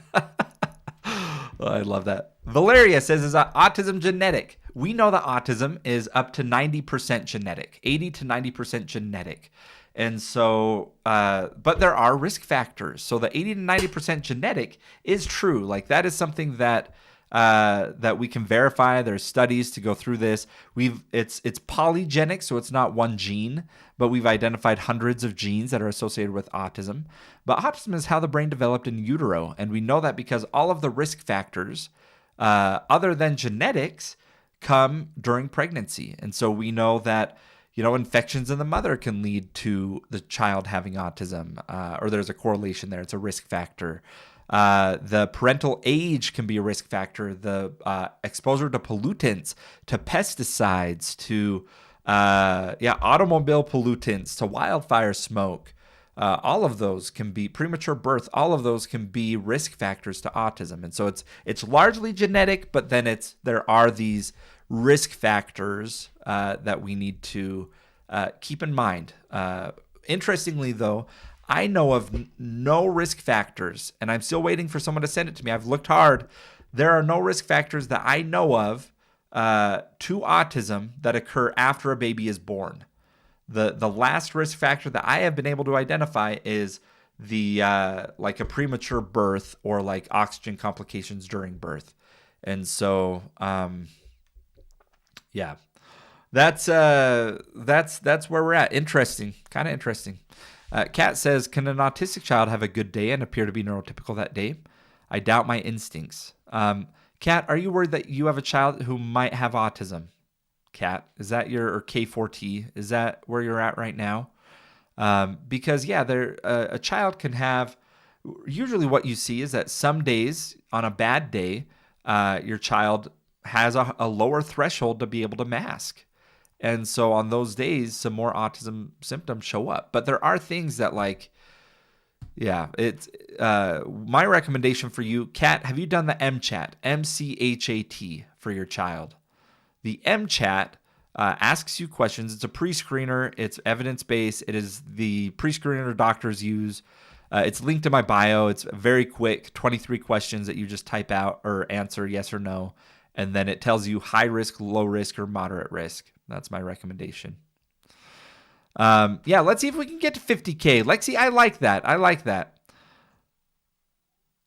Brittany, do you mind sharing the study or info about the oxygen deprivation? My son is level 3 and had... Okay, Brittany, in my bio, I do have references on risk factors to autism. I think it's addressed there with a citation, but I'll check after the live. I'll check. If you don't see it, send me a DM and I'll make sure I can look at it.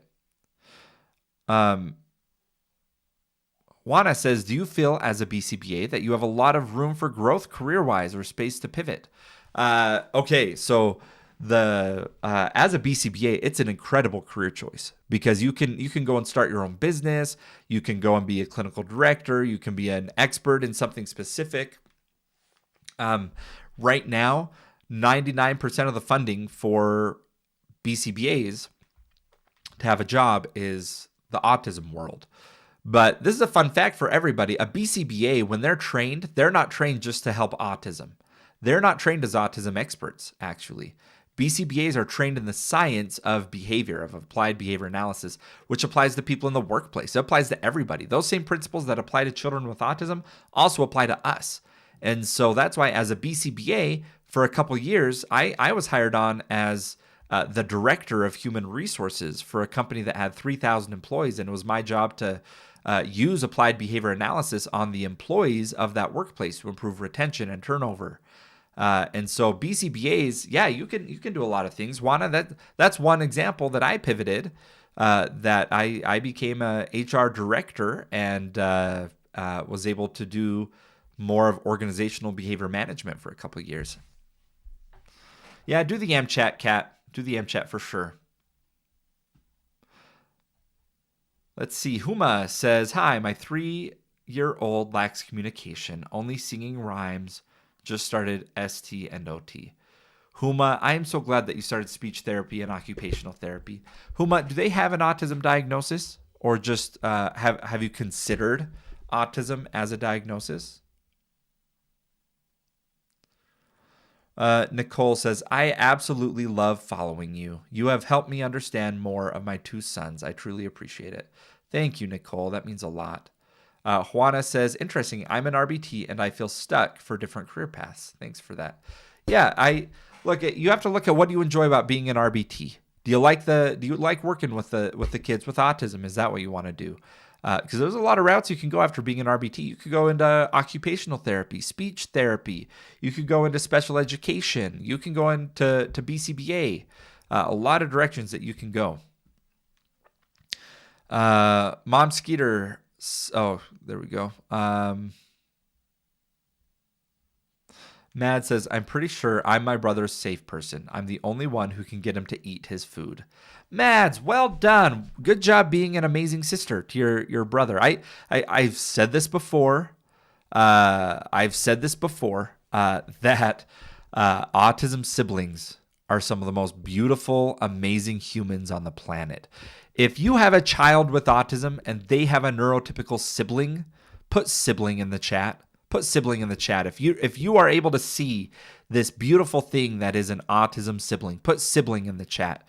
My goodness, I get people asking me every day if I already have a child with autism, should I have another baby? Like that's a real concern that people have because they're worried about having another child that has high support needs. And my response is always that, having a sibling, an autism sibling is beautiful. A lot of people are worried I can't dedicate so much time to take care of them, but I just see so much beauty in autism siblings that they learn patience, they learn to love, they learn acceptance like other people don't. Destiny, I'd love to have you share your thoughts on this. Yeah, absolutely. Absolutely. What's up, guys? What's up, Destiny? Hey, I feel like I'm having to relearn motherhood in a way because with like Hudson and Brody, they're so different. With Hudson, he was not one of those children that you could just lay down with his milk and he would put himself to sleep. Yeah. He would scream until he threw up. Like there was no self-soothing him. And now with Brody, the last few days, what we normally do is we feed him and we rock him, we wait till he falls asleep, we put him down. Well, now when we're rocking him, he's just screaming. And I'm like, okay, if you're going to scream anyway, I'm going to put you in your bed. So I put him in his bed, he cries for a couple of minutes and he goes straight to sleep. And I'm like, what is happening? This is so unreal. And everything that he's doing is just so different. And I'm like, I feel like it's a whole new parenting world. And I'm eager. I feel like it's easier. Are you surprised by how easy it is compared to your first child? Yeah, I think I didn't know when Hudson was Brody's age that the things, I did and I didn't, but I hadn't experienced anything else other than autism, so I didn't know what normal felt like. Yeah. When Hudson was colic, I didn't know that babies didn't scream for hours for no reason. I didn't know that wasn't normal. I just thought that this was motherhood and everybody was nuts for having kids. I was like, why do you keep doing this to yourself? This is awful. It's 3:00 in the morning. I haven't slept for 3 days. And then I had Brody and I'm like, is this what it's supposed to be like? Because sometimes they say the second kid is the good one that makes you want to have a third. And then the third one, I don't know. I feel like he's tricking me. I feel like he's just fooling me here for a minute because I'm like, it's suspicious. I'm like, the piece over here suspicious. You know what's interesting is my daughter, who is diagnosed with autism now, has been our easiest baby, and a lot of that is she doesn't cry.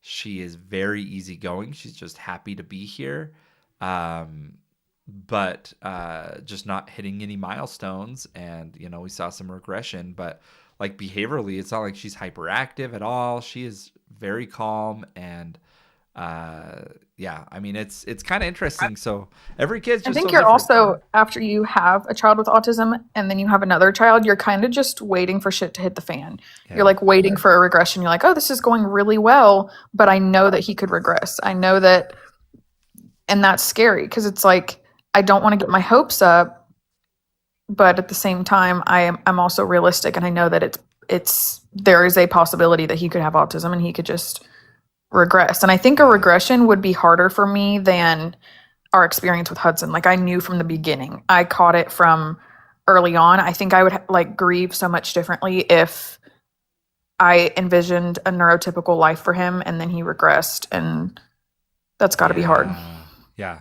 That is hard. It is rare though to have a baby that is fully like 100% neurotypical, hitting every milestone, and then like go from that to like level 3 autism and never improve.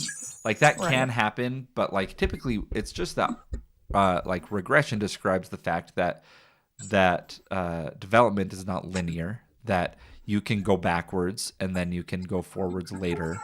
And that is in my experience, most of the kids, like there are these rare cases, you know, but most kids with autism, when they talk about regression, like it's a temporary like setback that with supports, then they're back to moving forward.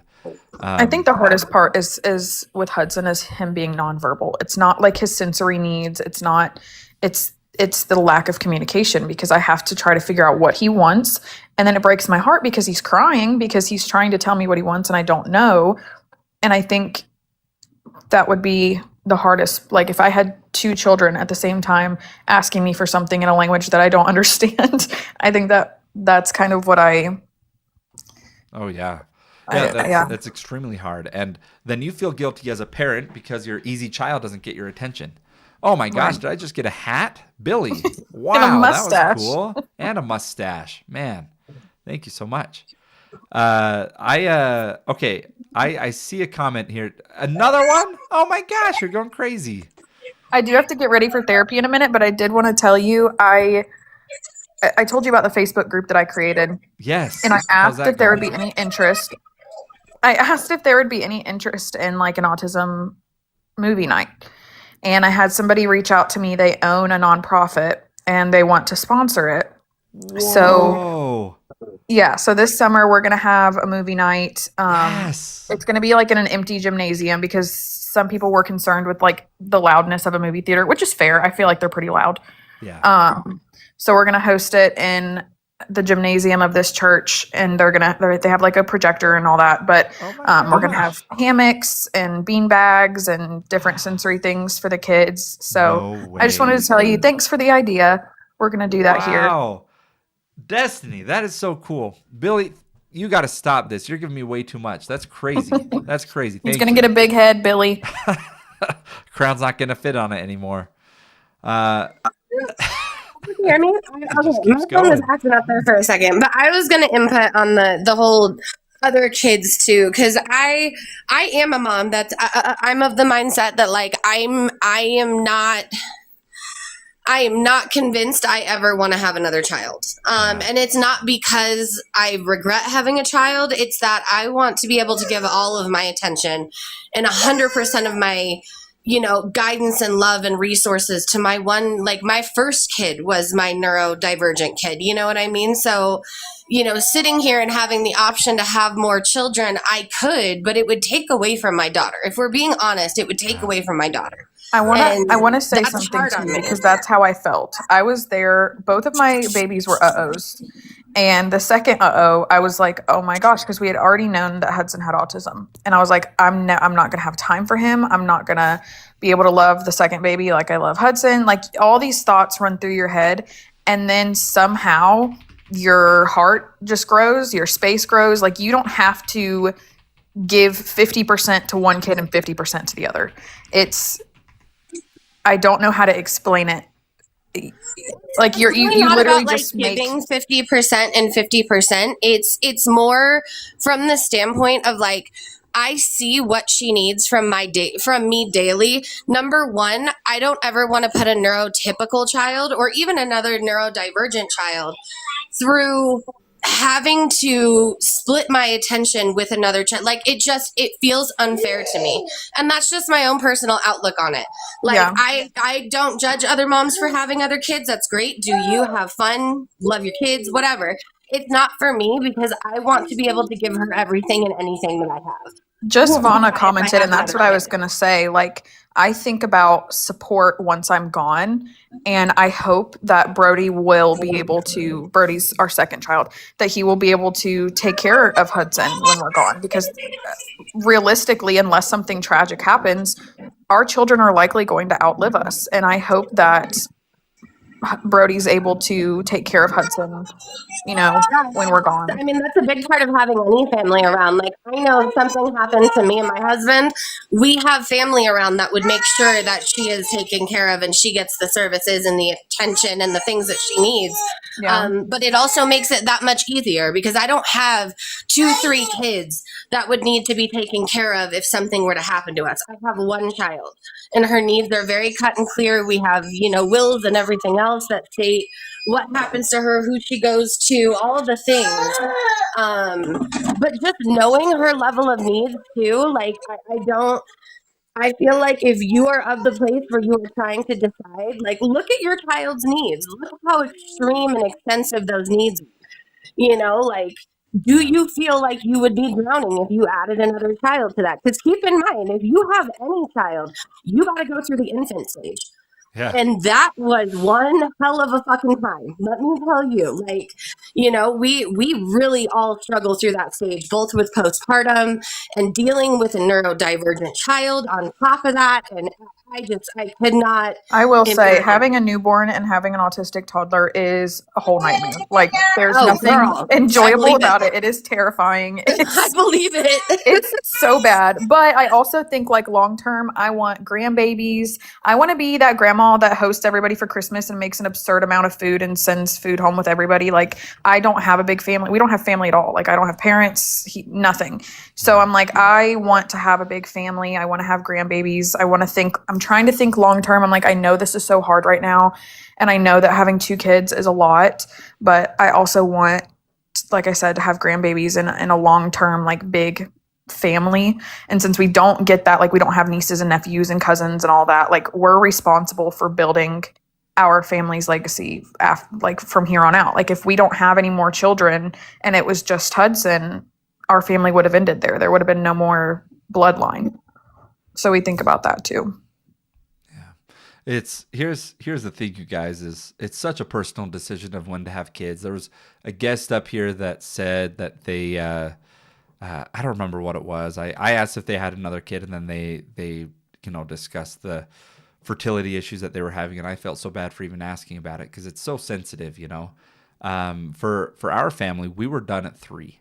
We had 2 neurotypical kids. We had our third, and he was very challenging, and we said, that's it. Like, we can't have more.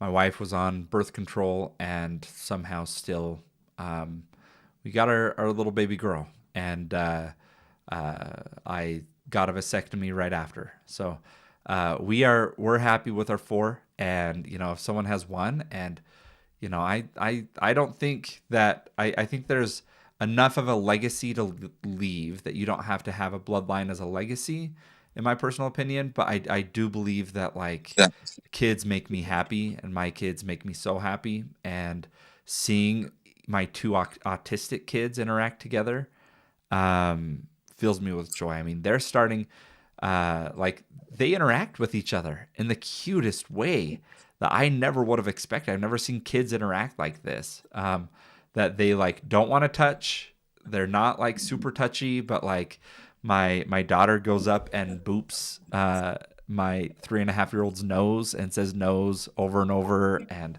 like, he just is, like, confused, like, what's going on. And it's the funniest thing. It's a beautiful thing. I look forward to that, because right now Hudson wants no part of Brody. Like, he acts like he does not exist. Brody wants to be his best friend. He's crawling around, and he'll crawl over to him and, like, hug his legs, and Hudson will run away crying. He's like, please do not touch me. I don't want to breathe the same air as you. I refuse. Hudson is stuck in his only child world. And you have to look for the little wins, because with my first 2, they're all like, hugging each other. Hold we have on. videos of him. Hold on. Biscotti and Menelik, we're not doing any of that. Y'all don't be ugly. Just about to say, whatever's going on in chat, squash it now, because otherwise y'all are both getting blocked. We're not doing this. Knock it off right now. If she's no, you can watch with your mouth shut because I'll mute the both of you. Kylan won't, but I will. I don't Please even know what's be happening. kind. I'm trying to look here. They're going back. They've been going back and They're forth. And now arguing they're about ugly. vaccinations causing autism and shit, and it's dumb. Yeah, vaccines don't cause autism, you guys. We don't need to be spreading that. It definitely doesn't. It's genetic. Oh. Somebody in the comments, I know that you, Kylan, you've shared about this before. Yeah. Somebody in the comments says that they have identical twins. One has autism and one doesn't. Yeah. So she's asking, how is it genetic if my identical twins? Oh yeah, good question. So identical twins share 100% DNA, and so the twin studies is actually one of the ways that we know about autism being genetic, because about 90% of the time, if one twin, identical twin, has autism, the other one also does. 90% of the time. As opposed to regular siblings who only share 50% DNA, it's only 20% of the time. And so, it's clear that the genetics are a huge component. So what about the other 10%, 10 to 20%? Oh, she's saying no, not like that. I meant twins have the same shots, one autism, one isn't. Okay. So how would it be the shots? Well, let me finish this thought anyway, because I think people are probably curious that that other 10 to 20% is not genetics. It's environmental risk factors during pregnancy while the brain is developing. Things like pollution and wildfire smoke and infections in the mother and premature birth, things like that. And yeah, with the vaccines, they've done a lot of studies with vaccines where they have half the people, or they look at people who are vaccinated, not vaccinated, siblings, twins, all of that. And they've analyzed all that data and found that vaccines, you are not more likely to be diagnosed with autism. The Danish autism study is one of the largest that was recently released, that was very convincing that there's no connection between vaccines and autism. Again, this is not a conspiracy of the United States government, because these research articles are published throughout the world about vaccines and autism. So, for those Speaking of government conspiracies, oh, no. I was thinking about going live on my page and having you and Lexi and Amy come up so that we can actually have a discussion about some of these things, because it goes way deeper. No, Helen Keller wasn't real. No, Tyler Robinson did not off Charlie Kirk. No, That's Jeffrey a good idea Epstein. to do it on your page, and I'll come up and we can chat about it. Because we need to. Y'all let me know when, because I have books ready. Jeffrey Epstein is in Israel. The way we can all team up and have fun nights on our lives. I don't have enough followers yet, so if y'all want to be supportive, I can do it. Go over and drop me a follow. That'd be great, so that I could go live and we could have insane lives on the moon landing not being real and stuff, and we could go ahead and convince Kylan, because he's under the impression that Catherine says, "Please do it." I will. So y'all tell me when you're available. If you're available tonight, so tomorrow annoying night. On these lives. I'm going to be so annoying. Just so you know, because I am very much like, I don't believe any of that crap. Like me and Candace Owens are besties. Okay, everything that she says is Bible. Oh my gosh, that's hilarious. Okay, this is gonna be good. Y'all come ready. I'll give you like 3 or 4 different conspiracies and topics. Oh my before gosh. and I'll let you know, and I'll go live. Lexi says more annoying. Yes, more annoying than I am right now, Lexi. What time do y'all more annoying than your Pokemon cards? Yes, more annoying than my Pokemon cards. What time does everybody's kids go to bed? Like, when is the best 10:30 Eastern time is me. But I mean, if I'm not hosting and I can just be on my phone without my camera on, I mean, that's a lot more flexible too. So. Oh, that's not fun. I mean, then we don't get to see your facial. What your mouth doesn't say, your face does. Very true. But I never get to see you guys. Why don't any of you guys have your cameras on? What's up with that, guys? Huh? I mean, to be fair, I very much look like a mom that has not slept in a few weeks right now. This is why. Yeah. Yeah.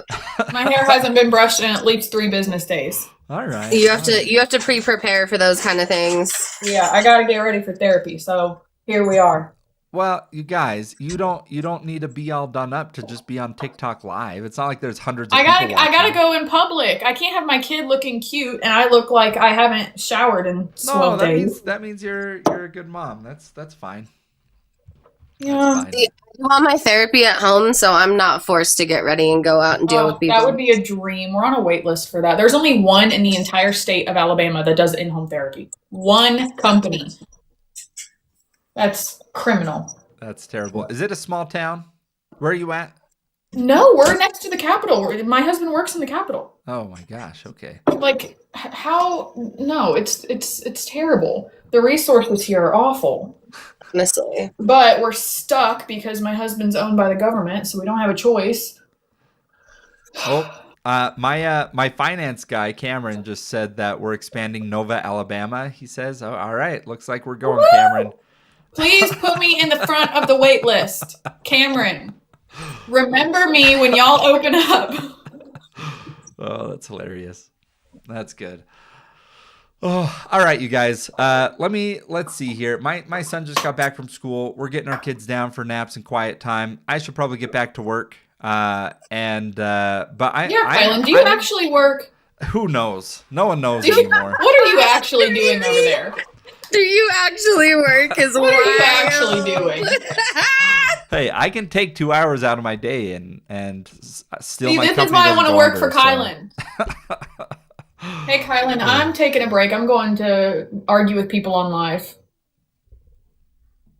Are you going right now?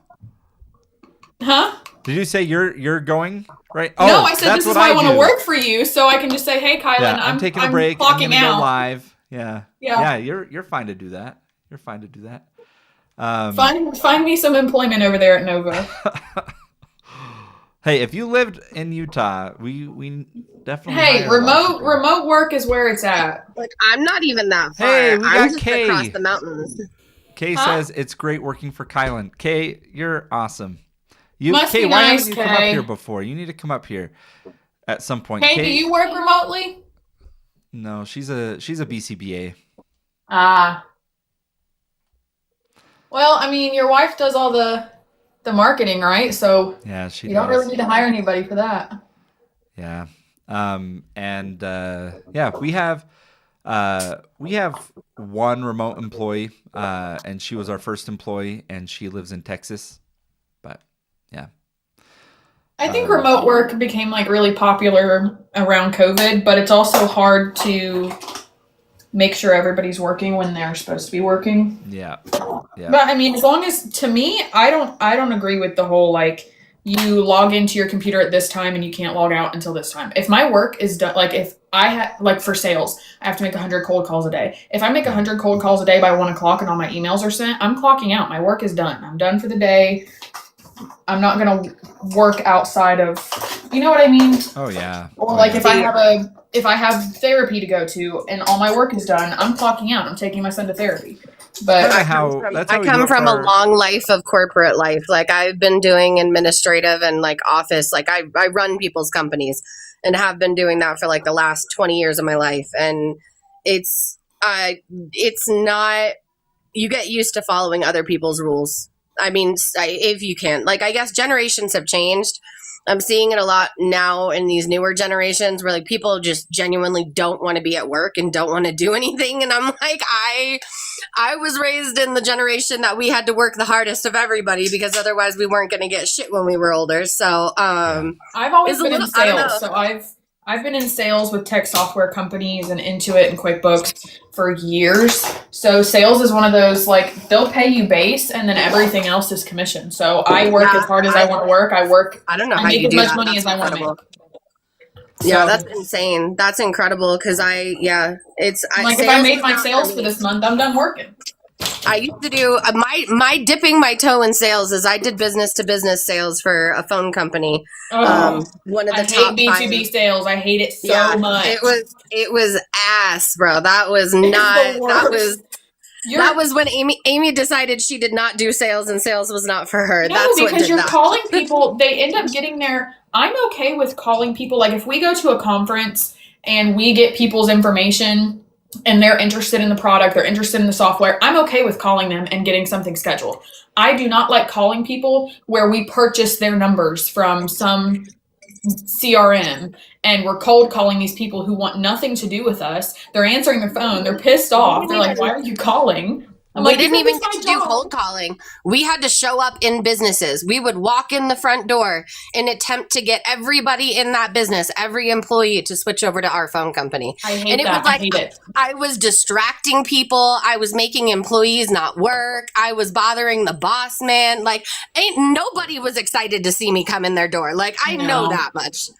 I have some questions on YouTube.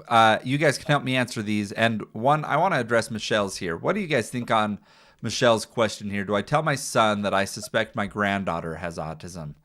No. That's a hard one. That's a really hard one. I've talked to people who are so grateful that someone approached them and said, hey, I think your child has autism. But it can also be done like in a way that really offends someone. What do you guys think? I mean, yeah, if you do it the right way and you do it delicately, and I'm talking about like come from a true place of love, be very, very, very kind and very, very careful with your words. I don't think it would be wrong to address like, hey, I'm seeing your kiddo is missing some delay, is delayed in some areas, is missing milestones. Have you thought about looking further into that so you could see if you could get some further supports for your kiddo and make sure that they're successful in learning to get where they need to go? It can be a very condescending conversation if you let it get there. So just be careful about the way you talk about it. I think that's great. I think mentioning autism is not, especially if you're not an autism parent or you're not qualified to be diagnosing autism. I think maybe mentioning like, hey, I noticed he's not talking yet or walking yet. Have you mentioned that to your pediatrician? Like doing it that way is okay. Suggesting that someone's child has autism is a whole different ballgame. And I can almost assure you that they're aware of their child's developmental delays. If they're severe enough that you're recognizing them, they probably recognize them. And all pediatricians are screening them at 18, 24 months. So it's one of those things that's like not always your responsibility, especially if it's a family member, because they could take it the wrong way and cut ties and it could get ugly. Conversely to that, you could give someone the power to walk forward and get a diagnosis that they maybe weren't ready to. You know what I mean? Like devil's advocate, you could also give someone the push that they need. Your son may, I'm watching him miss milestones. I'm seeing this, but I'm scared. I really am scared to get my kid a diagnosis. And you just coming in as the loving mother and being like, hey, baby, I see your kid missing milestones. Have you had those conversations? Are you talking to pediatricians and seeing what further supports can be offered for your kiddo? And let's make sure he or she is taken care of. Let's make sure that they're fully supported to the best that we can. And be a part of it. Don't just mention it and then dip out the back door. Be a part of it. Be an active grandmother and offer to help. Be a village. Here's what you do. Don't say anything. Just send them my live and let them hop on and learn for themselves. See? We'll do it for you. Yeah, we'll do it for you. It's fine. All right, we got questions. Anybody need a gender reveal? We'll do it for you. There we go. We got questions over on YouTube, and then we're going to call it. Let's see. Melissa says, watching on TikTok, but I have a long question. My 3-year-old has major behavioral issues, especially at daycare. We are on the wait list for 3 different ABA centers and behavioral therapy, but I'm struggling with how to help the daycare help him through those moments now. Do you have any tips or advice? Ooh, that's a hard one. Because I was going to say that ABA can be there at the daycare if they're open to it.